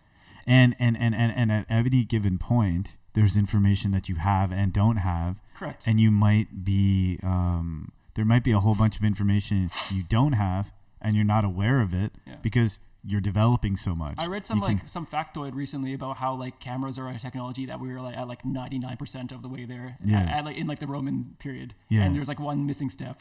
I'm sure you can ask Claude to tell you what that part was. But it's a trip to think about. We could have had photos of like ancient Rome, right? They could have been taking pictures, right? But they couldn't because there's some very small missing step. Yeah. And I think that's what attracted people to like the LK99 thing, right, from a few years ago. Yeah. We're like, oh shit, we were like really like, is this the thing that we're missing? What's LK99? Remember like a room temperature no, I don't know what semiconductors that is. Or something like that. So the promise was like infinite energy or something like that. I don't know the specifics of it. Oh, I remember. You remember this thing? Yeah. Was it? Can you pull up the LK99? I don't know if it was called LK99 though. Maybe it wasn't. It was like this this LK9. Yeah. They thought it was gonna solve like all the world's problems. It was energy problems because it was like a room temperature semiconductor or something like that. But so that wasn't real? Well, yeah. It was like hovering or something, right? Yeah. What's the story of this? Superconductor, not semiconductor. It turned out to be like a red herring or something. I don't know the specifics of it. A red herring. You got to look up the Wikipedia page or something. Do you know about this, Tommy? No. It's cool. LK99 is a gray-black polycrystalline compound identified as a copper-doped lead oxyapatite. A team from the promise was that you could generate a lot of energy and not have to run up against like thermodynamics and this shit was like blowing up. I remember reading this on Hacker News. But this is like one of those things where it's like, is this like the missing step in like making cameras? Right? Or a lot of things, right? And so there's probably a lot of things like in our future, even within our lifetime, that are adjacent to what we have now, but just missing one little key to unlock. But the other thing that's like interesting for me is that the idea that you could be like progressing a lot and everything around you could be telling you that, hey, everything's working. We have all of the information, but that's never true because even with like this, this civilization that's like very developed, there's like this foundational concept of like a zero that what we believe is like foundational that they didn't even know about. Yes. And to be honest, like if at that time, if you were saying like, hey, like the zero is this concept, they probably wouldn't even care because they don't need it. Because they've worked around it. Romans are a much better example of that. They were able to build one of the greatest societies ever. Yeah. In spite of not having the number zero. Yeah. Right. So I guess like for you then, this is something that you think about a lot. I guess this is something it seems like you've really internalized. Yeah, of course. Yeah. I mean, like, and it influences, I guess, like what you do and like how hard you push yourself to learn different things and stuff like that. Of course. Yeah, it's interesting, but like personally interesting, Mm-hmm. and that's motivating. But I don't know. Don't you ever think about, like, that's why I make fucking space games, because I'm interested in what's in the universe. Yeah. What are ways that what are other kinds of physics that exist in other parts of the universe, right? Honestly, I don't think I've always, I like pursuing things because I want to understand like what I can do with a computer. I want to understand like how the modern world works. I want to understand what's possible, you know, like I want to understand I want to go deep into like different things. Yeah. It's really interesting. I don't think I really have head on like fully processed the fact that even though there's been a lot of technological change and the day-to-day life of a human being has fundamentally shifted now from what it was in the past, that the human hardware is kind of the same. Like I've known it, but I haven't really deeply thought about it. Yeah. And the idea that with a new piece of information, it can fundamentally change what's possible, a new technique. I think when you really start thinking about that, it's like really inspiring because it makes you more curious about like just what can you do with this human capacity. Just think about like 100,000 years ago. Yeah. Like you're living in a cave. Yeah. You were probably still thinking about like what the fuck should I do today? Like, I'm for sure. Hungry, you know, like what do I want today? Yeah. You know, what do I desire? Yeah. You know, what am I interested in? You're probably what are the stars? 100,000 years ago. Yeah, you had a lot of the exact same questions we have now. Yeah. Right? And what am I doing here? Yeah. Like that's fucked up. Where did I come from? Yeah. Right? And then you'd go off and go pick some berries or something. Yeah. Like you'd probably have the same questions and you'd have the same internal monologue in your head, right? And what are we doing? Yeah. Is my son gonna be all right? Yeah. You had this probably the exact fire same questions. feels nice. Despite not only not having the number 0, not having fucking like anything. Like metal, clothes. like copper, Yeah. right? Not having like not even knowing like what glass could possibly be. Yeah. Right. And I think about that a lot, I guess. Yeah, it's very inspirational to think about. It's like it is. Yeah, like even like the greater message of Quest for Fire, you could pull all these points of symbolism out of it. But I think the greater message that I take away from it is how fire as a concept is like the fundamental driver to almost human. That's what creates like new things. That's what creates entropy. Right. Nick, what do you mean? Sorry, that's what creates complexity. It's reducing. That's which reduces entropy. I mean, right? Yeah. Where the hotter the fire you can make is, the more complexity you can create in the universe, and the more you can do in this world, right? And in this universe. So like the hotter your fire is, the better you can melt down rocks and make stronger and stronger metals. Yeah. Right. Like fire, like beyond just making food, even beyond just keeping warm, you can like every single stage of creating like copper and iron and steel is different fire temperatures, hotter fire, hotter and hotter and hotter fire. Yeah, and like the ultimate hot fire is all particles in our known universe, all right, are derived from very simple ones like hydrogen is a atom which came from people say it comes from the inception of the universe, right? Mm-hmm. And hydrogen atoms were able to bind together and turn into helium because of hot fire. Yeah. Right? And that just requires a massive amount of energy. And so everything comes from very hot fire. Yeah. Right? Hotter and hotter fire. And the hotter the fire is, the more interesting thing. And if we can create a fire that's that hot, that can bind hydrogen molecules together, we can create infinite energy, right? Of course, it requires a massive amount of energy, but that's what the promise of nuclear fusion is, right? That's just hotter fire, right? To create more energy. I've never looked into how nuclear works. Can you what is nuclear fusion? So like if you have a hot enough fire, if you have a strong enough binding energy, you can it's something to do with like being able to a helium atom is 2 neutrons and 2 protons and I think 2 electrons, and you create those by fusing hydrogen atoms together.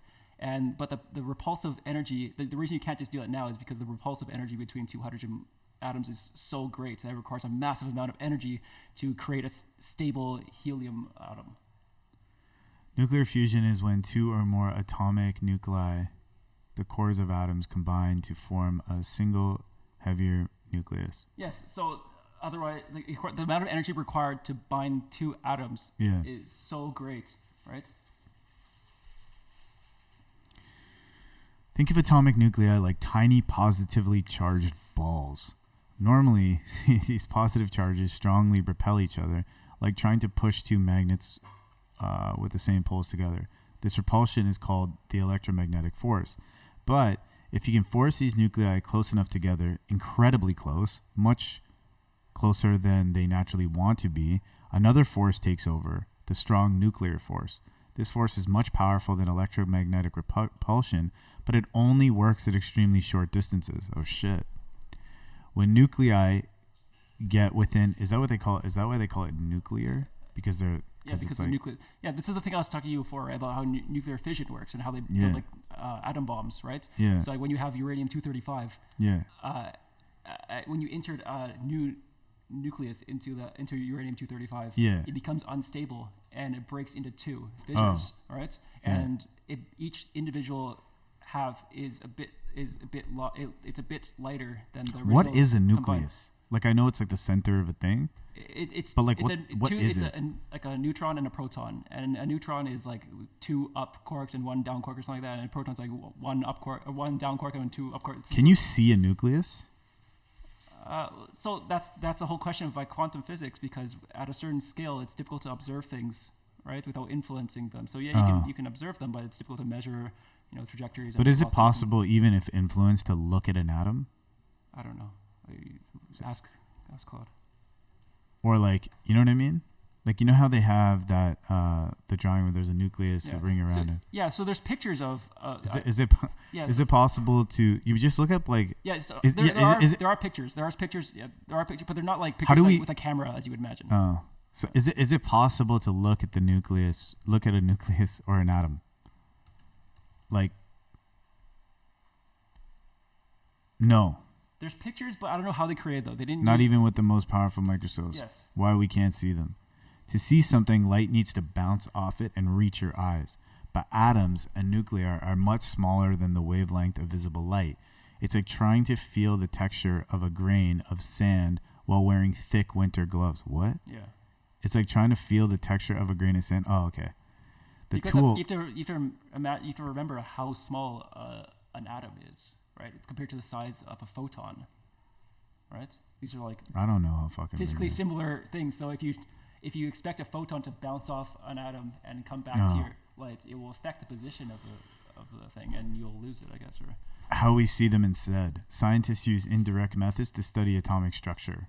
Electron microscopes can image individual atoms as fuzzy blobs by using electrons instead of light. Electrons have much shorter wavelengths, so they can interact with atomic scale of structure.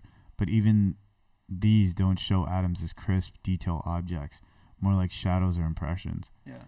So there are. Is there any way that we'll ever be able to look and see an atom in 4K? There's pictures. If you Google like what an atom looks like, there's images of like the electron field that exists around like a hydrogen atom. If you try to find pictures of a hydrogen atom, you'll find these kind of. This shit ain't fucking real. None of this. Obviously, search. This isn't an atom. Yeah. That's it. Yeah, because but this is how we're taught how like electrons kind of work. They exist in a field, in a quantum field around the nucleus, right? And so they'll never have. No, it says atom 4K stock footage, royalty free. So there are pictures. There are really cool pictures. If you look hard enough, you'll find them. Obviously, find a picture of an atom, like a real one. But they're very fuzzy, and they may not look like what you expect. Like this. Yes. Real atom. Yes. This is the first X-ray taken of a single atom. Yeah. Damn. Wait, so what's the technology they needed to get this X-ray? Click it. Yeah. This would be a good profile picture. Whoa. Yeah, so there's a lot of pictures like this of hydrogen atoms with different isotopes, I think, of hydrogen atoms, or in different configurations, which show fewer and like larger and smaller nuclei. I don't really know enough about that world to speak on it.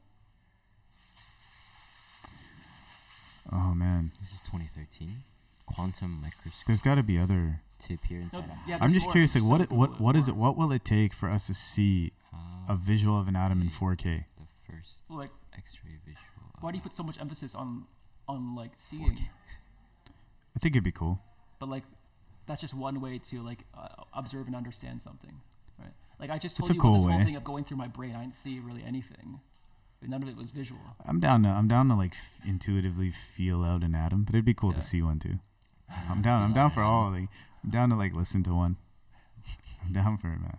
I'm down to hear the frequency of atom. I'm down to eat one, bro. Your Spotify DJ is an atom. Well, we're eating a lot of them right today, right? So I'm down to eat an atom. We've been eating a lot of them all morning with this coffee. I need to clarify something important. Oh, 23, not 2013. Yeah. X-ray is cool, but I'm just curious, like, what? Yeah, are there any potential technologies that are gonna like get us to a point where we could like see an atom with clarity? Oh wait, yeah, this is correct. Researchers succeeded in detecting a single hydrogen atom using magnetic resonance imaging, achieving a huge increase in spatial resolution. 2023, the world's first X-ray of a single atom was achieved by scientists.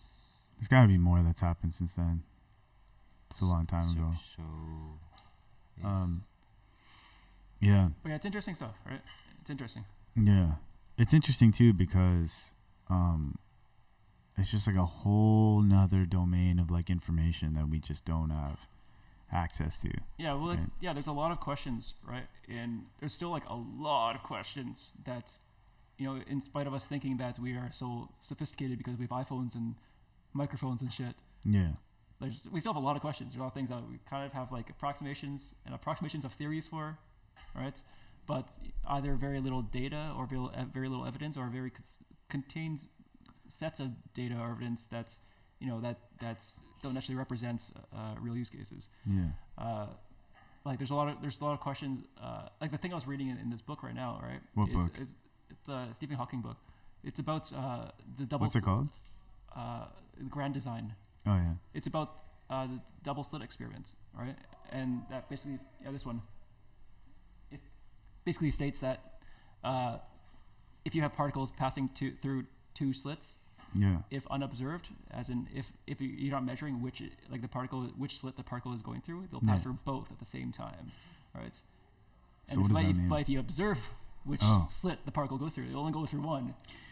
Right, and those are representative of like quantum theory, and a lot of in this book he's basically describing that a lot of the questions you can have in quantum theory, they can be contained by this one experiment. Yeah, because this is representative of like. So is the reason why you're looking for a lot of this information because like it goes back to that thing where it seems like on a deep level you believe that like, hey, with different information you could do fundamentally different things. Sure. And so is that kind of like an implicit thing that is like kind of guiding some of your like exploration, where you're reading this, you're reading things, you know what I mean, and like maybe some information catches your interest, and then you wonder about how to apply that information, and then it influences like what you're making.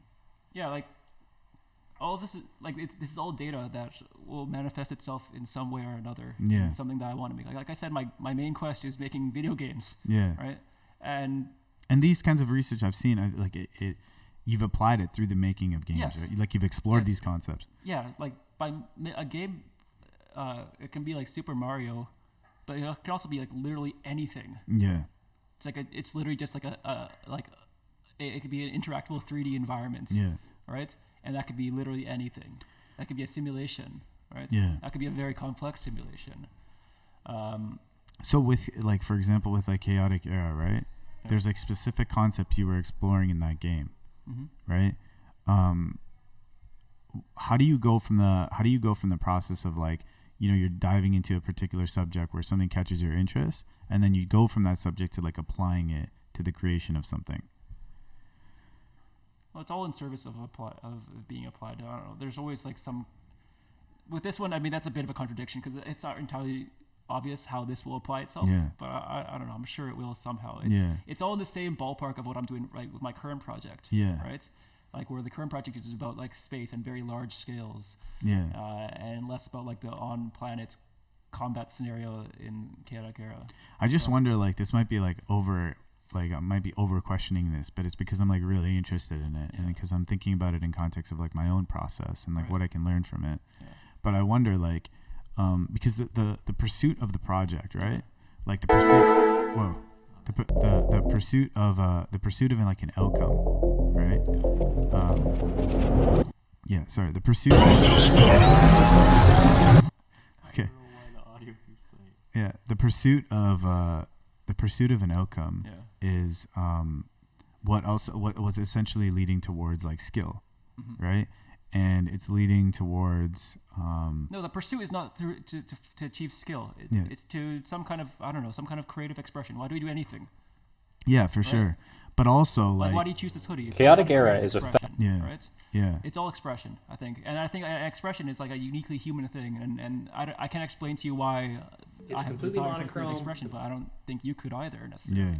Right? I think that's what it all comes down to. Yeah, for sure. But at the same time, like, what I mean is, like, when you're pursuing a project, like, you're kind of getting towards, like, for sure, you're just expressing, but also you're, like, getting towards, like, some, like, truth or some skill. Like, in the case of, like, the Gundam project you did where you just remade every model in Blender, right?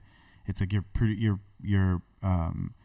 pursuing a project that you think is interesting. It's like a mixed bag, right? Why you pursue these things. Like, you're pursuing it because it's interesting. You're pursuing it because you want to see if you could do it. Yeah. You're pursuing it because you're curious what you might learn from doing it. And then you're pursuing it because you think that the things you might learn have like a high probability of like being applied to other projects, right? So it's not just like any one reason. It's like a mixed bag of like reasons why you decide to like pursue something, right? And what I'm wondering is, and also like what I've noticed is like you've pursued, like in the past, you pursued the creation of a particular kind of app, which led to skills that like led to your career as like a software engineer, right? And then, now you're pursuing specific games, which allow you to explore different like concepts. There's like underlying technology behind these games. In the case of like the RTS, you have like a lot of these different units. They need to perform at a specific level. You need to achieve like a specific kind of like frame rate. It needs to be like fun to play. So there's all of these like different dynamics. And so my question is just like you're clearly selecting projects that have this kind of intuitive, a bunch of like intuitive elements that are going to help you express, progress, learn, or whatever. But at the same time, you're constantly reading all of these different materials, right? Which give you ideas of like things that you want to explore in these particular projects, right? And so I'm just wondering like what that process is a little bit more. Maybe I've already captured it, but it's like it's almost like the books and the things you're reading are like having ingredients around you in a kitchen. Yeah, it may seem like I read a lot of like physics books or like I read a lot in general. Like I think the biggest most impactful one that I read recently, the most impactful ingredients that has applied itself in some way or another, this whole thing is like I read like Odyssey recently, Homer's Odyssey. Yeah. And that's like a crazy story because it's like it's not just from like an ideal. It's like it's like the root of all fiction almost. Do you store you store the things you're learning in any way, or is it kind of just like filling your like subconscious and you're just going from it? Like, I don't know. I'm always thinking about this stuff. Yeah, but you're not like noting it down anywhere. No, I'm not. No. I have a lot of like that's I stopped carrying around like a notebook a long time ago because my notes are too messy and rough, and I end up like they're almost like a temporary storage that I can use to offload things in a very short period of time. Yeah, same. Or if I'm trying to work something out, I'll use it as a visual, like almost a guide, but I'll never like reread my notes or anything. Yeah. I'll apply those things, right? I don't care about the note. The note is in service of something that I'll work on. Yeah. Right. A lot of people like to carry very neat, organized, structured notes. Yeah. Do they go back and read those? Like. Yeah. Maybe everyone thinks differently, right? So it's unfair to compare it that way. Yeah, I'm the same way where I just kind of like offload notes for the purpose of just like getting things out of my head. Yeah. But more recently, I've been kind of trying to be a little bit more disciplined about it. Not like that much. Yeah. Like not being too heavy-handed with it, but just like a little bit more. So I use Obsidian, and I've been dropping I use it. It's like a note-taking app or something, right? Yeah, it's like a really it's a note-taking app that has like built-in functionality with like backlinks. So it's like the ability to link. Tom, you want to pull it up? It's like the ability to link words and concepts together, but it also like creates like these graphs. It leads to the creation of like these graphs where like these nodes are like interlinked. It's like it can create like a sphere. You can look up like Obsidian backlinks, or just look up Obsidian graph. Yeah, but like what's like the goal of organizing and keeping all this information? Yeah, so I think you got to look up the graph, Tommy. Yeah. So I'll just say first, I'll like preface this, right? Which is like, I had the same exact thing that, I have the same experience as you, which is that a lot of like note taking for me is just to like offload the notes, into like some other source to get it out of my head. Right. And, getting it out of my head allows me to like free up and think about different things. But and then I kind of like subconsciously like work on stuff, right? But the cool thing about this, adding a little bit of light framing, we'll see how long I stick to it and everything, but adding a little bit of light framing around it has been useful when I go back to develop like a particular concept, because the way that Obsidian works is that you can create these new notes, and let's say like, for example, I'm working on this podcast right now, right? So every day I get like thoughts on the podcast, things I'm learning, patterns I'm observing. Like I'll go back and I'll write about this, like things that I've learned. And when I mention the word podcast, I like put it in like these two brackets, and it links that note back to the idea, back to a broader note of podcasts. And also in the broader note of podcasts, you can imagine like an interface with an empty note, and on the bottom it says linked references. And I can see like every time that I've put the word podcast into these like 4 brackets, but then I can also see under there unlinked references, which is just every time I've mentioned the word podcast in this like vault. It's called a vault, and a vault is basically just a folder of notes. And it's like I'm making all of these, like I'm constantly writing daily notes, and it's useful not day to day, right? Like, you know, I'm just offloading it for memory functionality, right? But when I go back and I want to like develop, like, okay, I just want to like get all of my thoughts, like I want to formalize my thoughts on this podcast and move on from this. Like I just want to know what my relationship with this exercise is, document it all, and move on. Then it's very helpful because I go to this like podcast note and I can see all these linked and unlinked references, and a lot of stuff is lost, right? One of the things, I think you'll relate to this, one of the things that I've learned is like when you dive into a new skill, right? You approach it as a beginner, obviously, because that's what you are, right? And if you're around experts, sometimes the questions you ask can be like very interesting because they haven't thought about these questions in a long time, and you're approaching it with no preconceived wiring. One of the problems with neuroplasticity, or when you rewire your brain, is that you fucking change. So, for example, when you're doing like a particular skill, you're rewiring your brain, and that starts to affect the way that you see the world. You're seeing the world with a different brain. If you keep playing the piano, over and over again, you're going to see the world more musically. You're going to see the world through those like various chords and stuff like that, right? And after a while, if you just keep doing that, it's harder to see the world with the previous brain that you had. Right? And so to recall that stuff is very difficult because you just don't even have the wiring. It's not even like a memory thing anymore. You've created a whole bunch of like different neural connections. And so I like the idea of like capturing things when they happen, because I'm capturing notes at a specific kind of neural pathway design.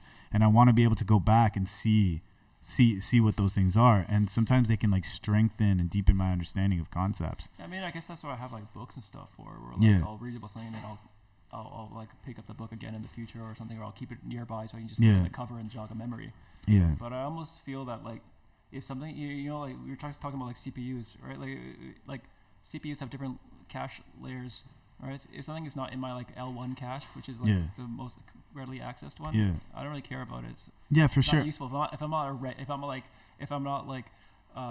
routinely accessing that information, it's probably not useful. Yeah, I think until you decide to access it. And I think like also you're only going to access what's available. And so I think like think this is my take on it, because I really resonate like with what you're saying, because it's like very similar to me, where it's like during the actual like day-to-day like process, right? I don't want I'm accessing what I'm accessing, you know. There's like current themes that are building up, right?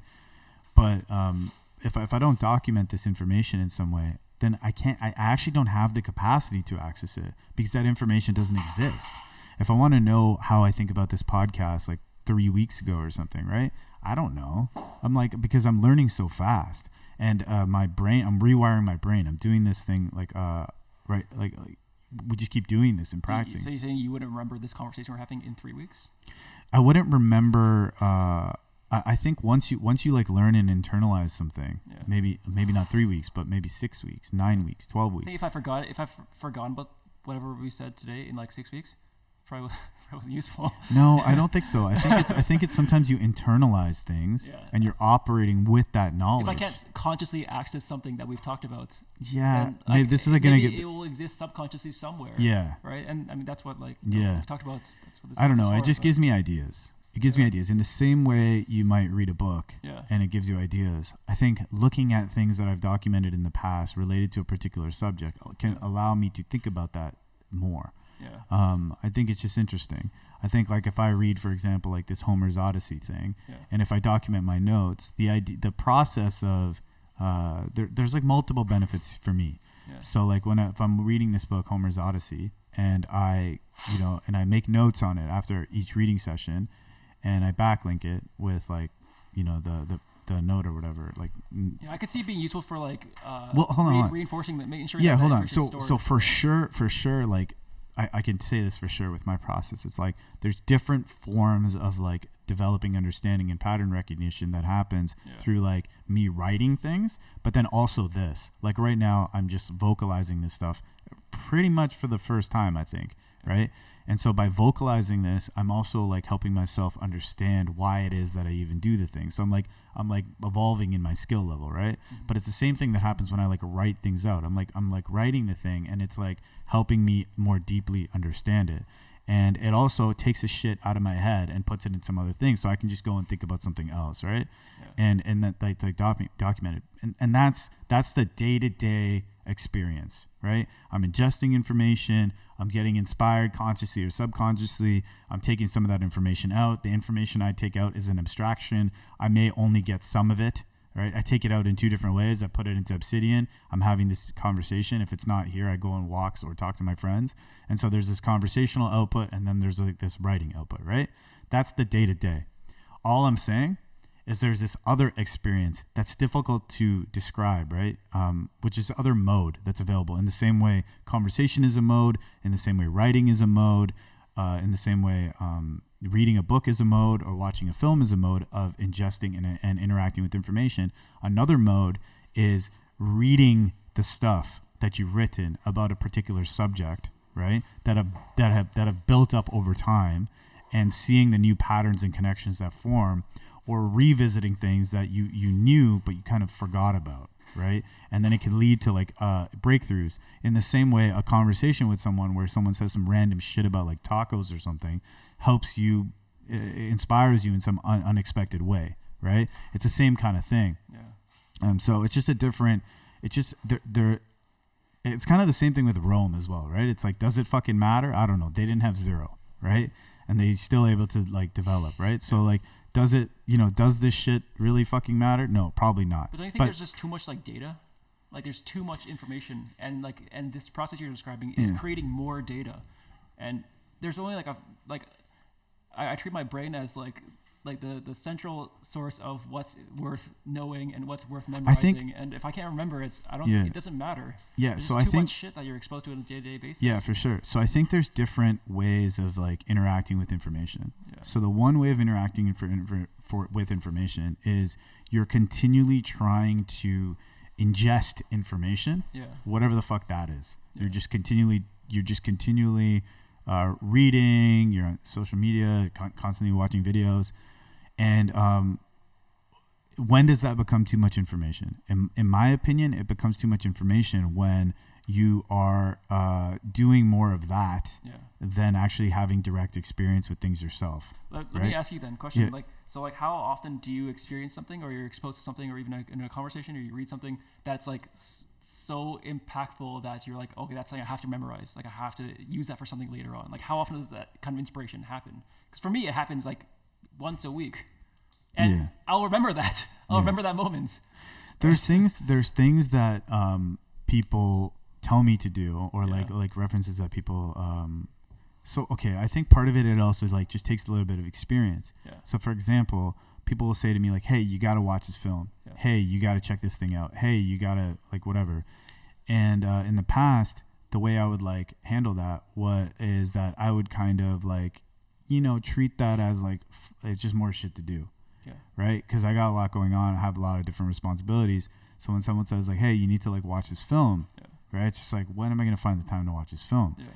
But what I've learned is that when specific people recommend that I do something, it usually leads to really, really great breakthroughs. Yes, right? I agree. Yeah. And but I have to actively like make the time to consume that information in a focused way. I'm reading this book because my friend Hugo recommended it to me. Right? Yeah. And so there's certain people that I take their recommendations very seriously, and I'll go and buy the book immediately because I know that I'll like it.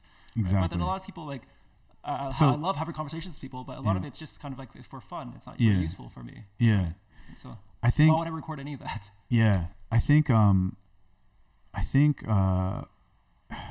it depends also on your like frame of mind too. Yeah. Right. And I think when it's this fine balance, right? Because there's two different ways. One is like, are you actively paying attention to like what's interesting to you when you have specific people that you trust and then you like really like their work and stuff when they recommend that you check something out? Are you organized enough and making enough time to check those things out because they could inspire you? But then the other thing that happens is that you can become kind of like jaded and closed, where you have like a preconceived idea of where inspiration is going to come from. And then, you can't just like be walking outside and look at a fucking leaf or like something and just get inspired naturally by like little things. Or you're in a restaurant and, a specific meal comes out a specific way and you eat it and you don't really appreciate it for what it is. Right. And so there's also that, right. Where having like a level of openness allows you to then make information more like you can get inspired more, right? And so it's this mixed like thing. It's like a balance, right, of all of these different elements, and you have to just like really. So you go to a restaurant, you go home and write down Obsidian. Today I ate a good meal and. I'll read that in 3 weeks. Be like, oh. No, I don't do that. But what I do is if I try this, like especially if I go to a restaurant, I really, really see restaurants specifically as like art galleries. And so when I go to a restaurant, I'm not, and I'm not talking about just like restaurants that are like, because I noticed this thing where people they turn on and off. In regard, they turn on, I'm going to a restaurant mode, and they turn off, I'm going to a restaurant mode. In instances where they are what's a simpler way of saying this? Let's say you go to like a nice restaurant that you think is like really cool, right? Like a Japanese restaurant, great ambience. You're going with your partner or some friends or whatever. You walk in and then it's like really well lit, just candle lit. You walk in. I'm talking about this place, right? Imanishi.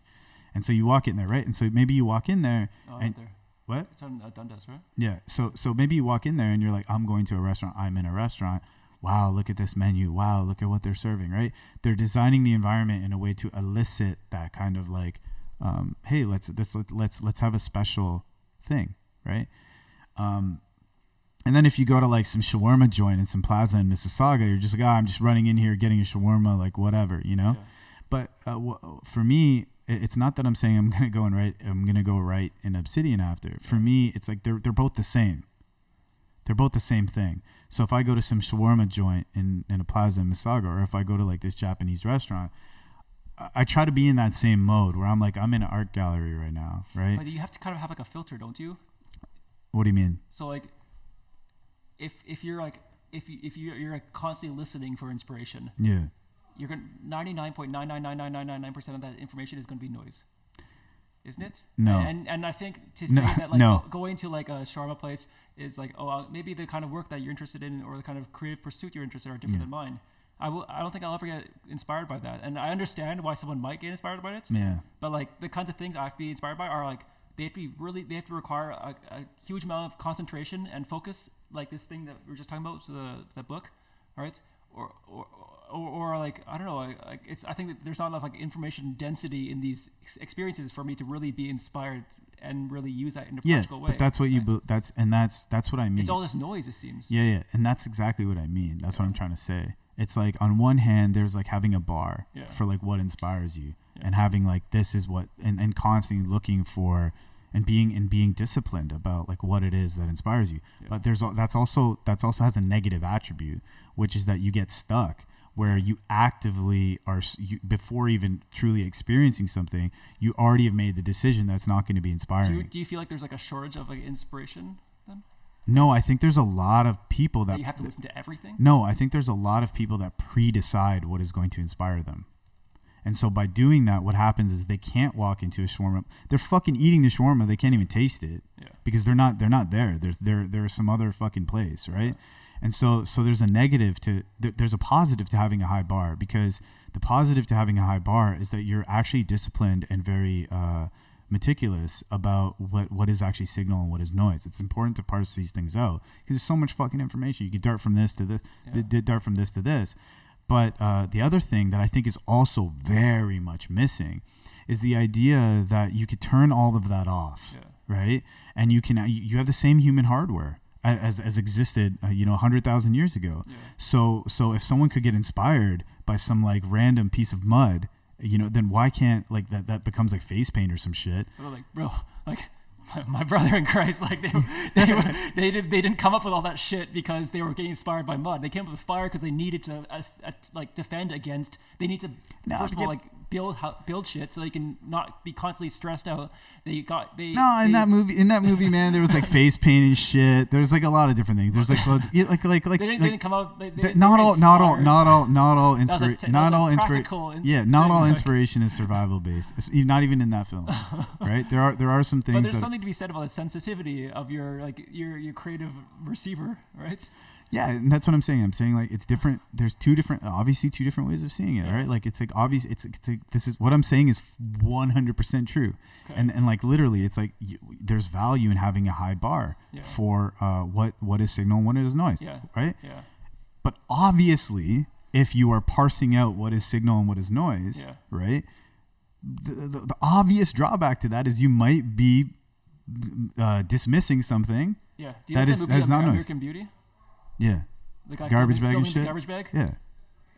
You're still talking about it.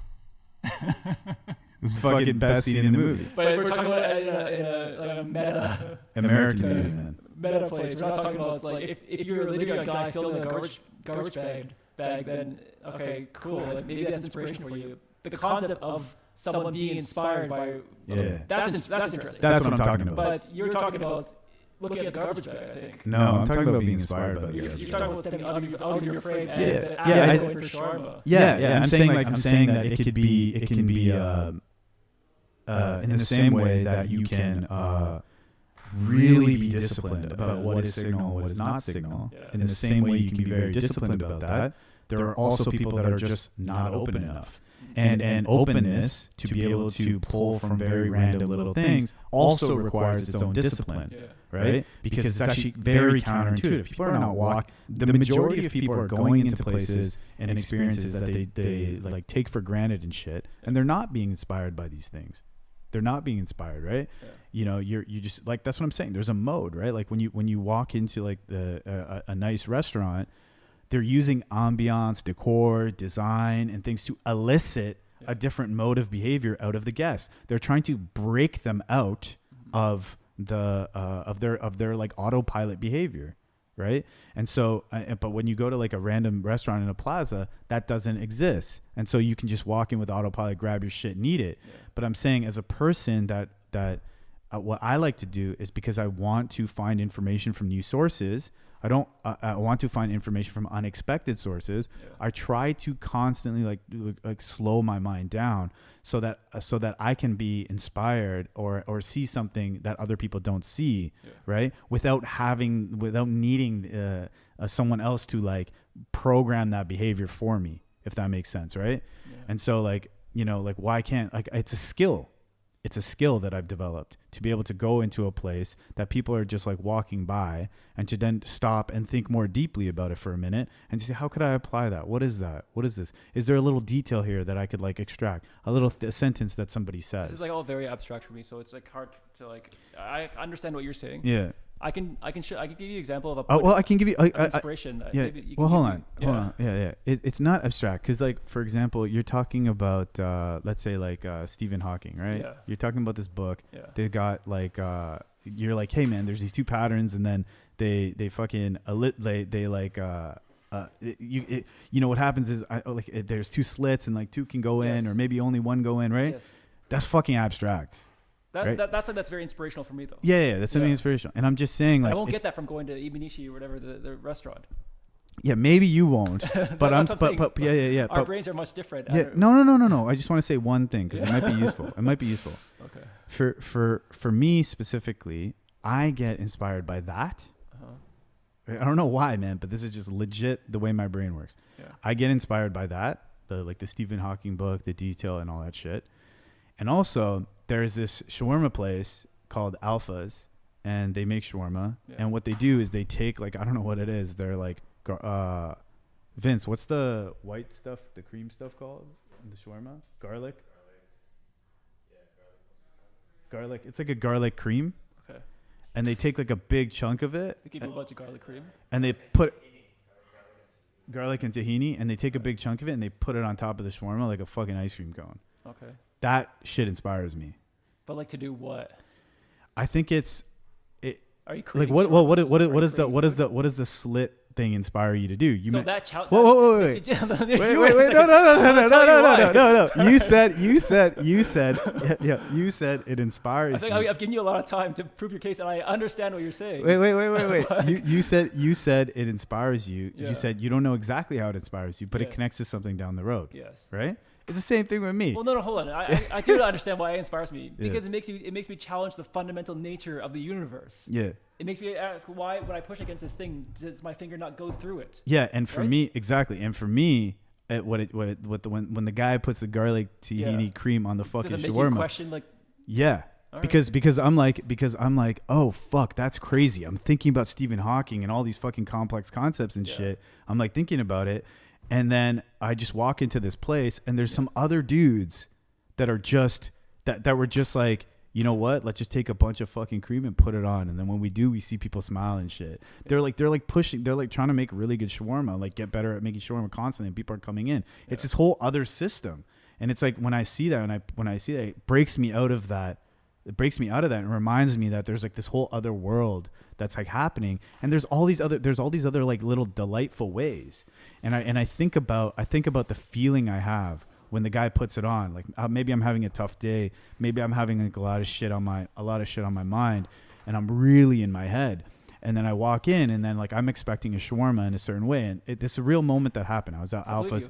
Yeah, it was Alpha's at night, and I was like, fuck, I had a lot of shit on my mind. I was stressed, and I was expecting the shawarma to come a certain way. He takes the garlic and tahini cream, and he just puts it on top of thing, and he hands me my shawarma like it's a fucking ice cream cone, and it broke me out. And I remember that I just like, I cataloged that feeling I have when I got the shawarma with the cream on it, and I can use that in a game, or I can use that in a film, like, right? Because it's a reference thing that I keep, because I'm like, what is something unexpected and delightful? There's like this little thing. Okay, so maybe I have a player, right, and I've introduced complexity to them, and I know they're actively thinking about this complexity now, right? So what is that little like drop of something that I could hit that gives them like a little delight and breaks them? I understand exactly what you're trying to say. But if I'm getting shawarma like 1,000 times, I'm not gonna be like consciously listening for inspiration every single one of those times. You just go to a different restaurant in the plaza, it's man.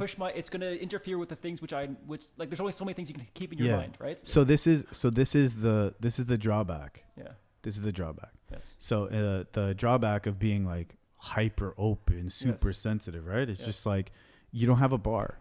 and you could just be like drifting all around and like you know everything. So that's where the balance comes in. Maybe you're an ultra genius and you can keep all these concepts in your head at the same time and know how. No. I can't do that. Yeah, no, I can't. I can't. Obviously, I can't do that. Yeah. But the only point I'm trying to make is that it's on both. It's like on both spectrums, right? Yeah. It goes in the same thing. We're actually saying the same thing. Okay. What we're saying is that the point I'm trying to make is that information. The whole conversation we're having is about the usefulness of information, right? And we're saying when you're evaluating information, right? There's two different ways of evaluating it.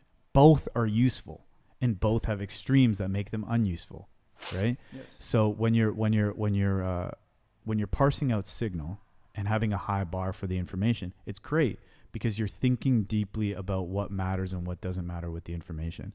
The drawback of that, when pushed too far, is that you actually have become closed-minded. How is that so?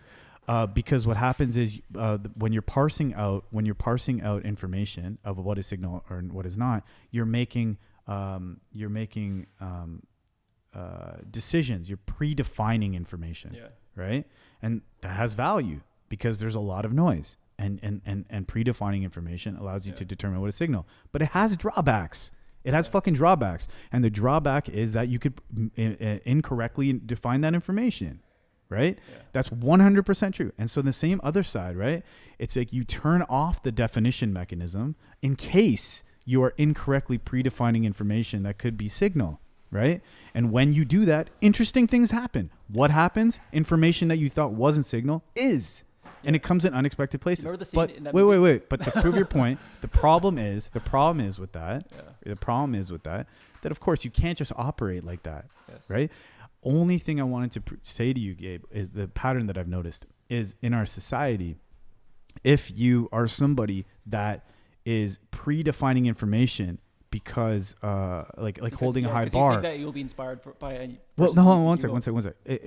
Sorry, I don't mean to. I just want to get the point out. But it's like if you're holding the high bar, right? Yes. That is more societally accepted than somebody who turns off the definition. Right? Mm-hmm. Like to get, like if you're like, hey man, I read this like Stephen Hawking book about these like concepts and stuff, that's accepted. If you say, fuck man, I had this shawarma and you put the garlic tahini on the shawarma, people are like, yo, what the fuck? Are you a kid?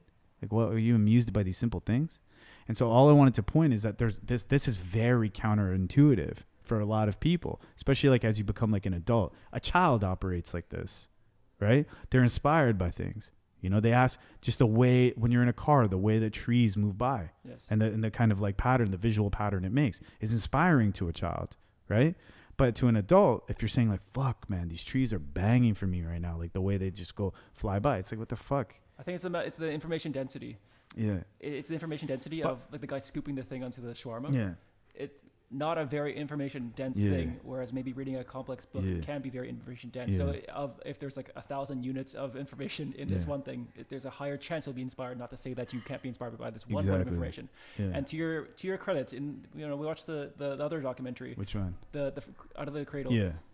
The monkey smacks the bone against the tree and it breaks, and one, it creates a sharp pointing stick, like a sharp tool, and two, it introduces bone marrow into their diet, which is nutrient rich, and and these are being open to inspiration when banging a bone against a tree and breaking it and making it sharp. Exactly. Right? It's not necessarily something that you would consider inspirational, but what obviously was critical to our evolution as a species. Right? Exactly. So yes, I guess there in some cases you can be inspired by things it's nonstop for me. That are less information dense, but it's going to be a lot more rare because of probability and. I don't agree with the whole it's not more rare part, but yeah, for sure. It depends on how you see the world. Maybe there's an equal amount of information density in a scoop of shawarma cream or whatever. It's essential for me, man. It's essential. It's essential for me. I think you need both. Yeah, go to that office. Yeah, I gotta use the washroom again. Should we wrap? This is pretty good. Yeah, you've drained me. I drained you? You drained me, man. Why? I don't know. It's a lot of talking. Oh my god. I'm never having you on again. It's the first time you say he's tired. I'm never having you. The fucking shawarma broke him.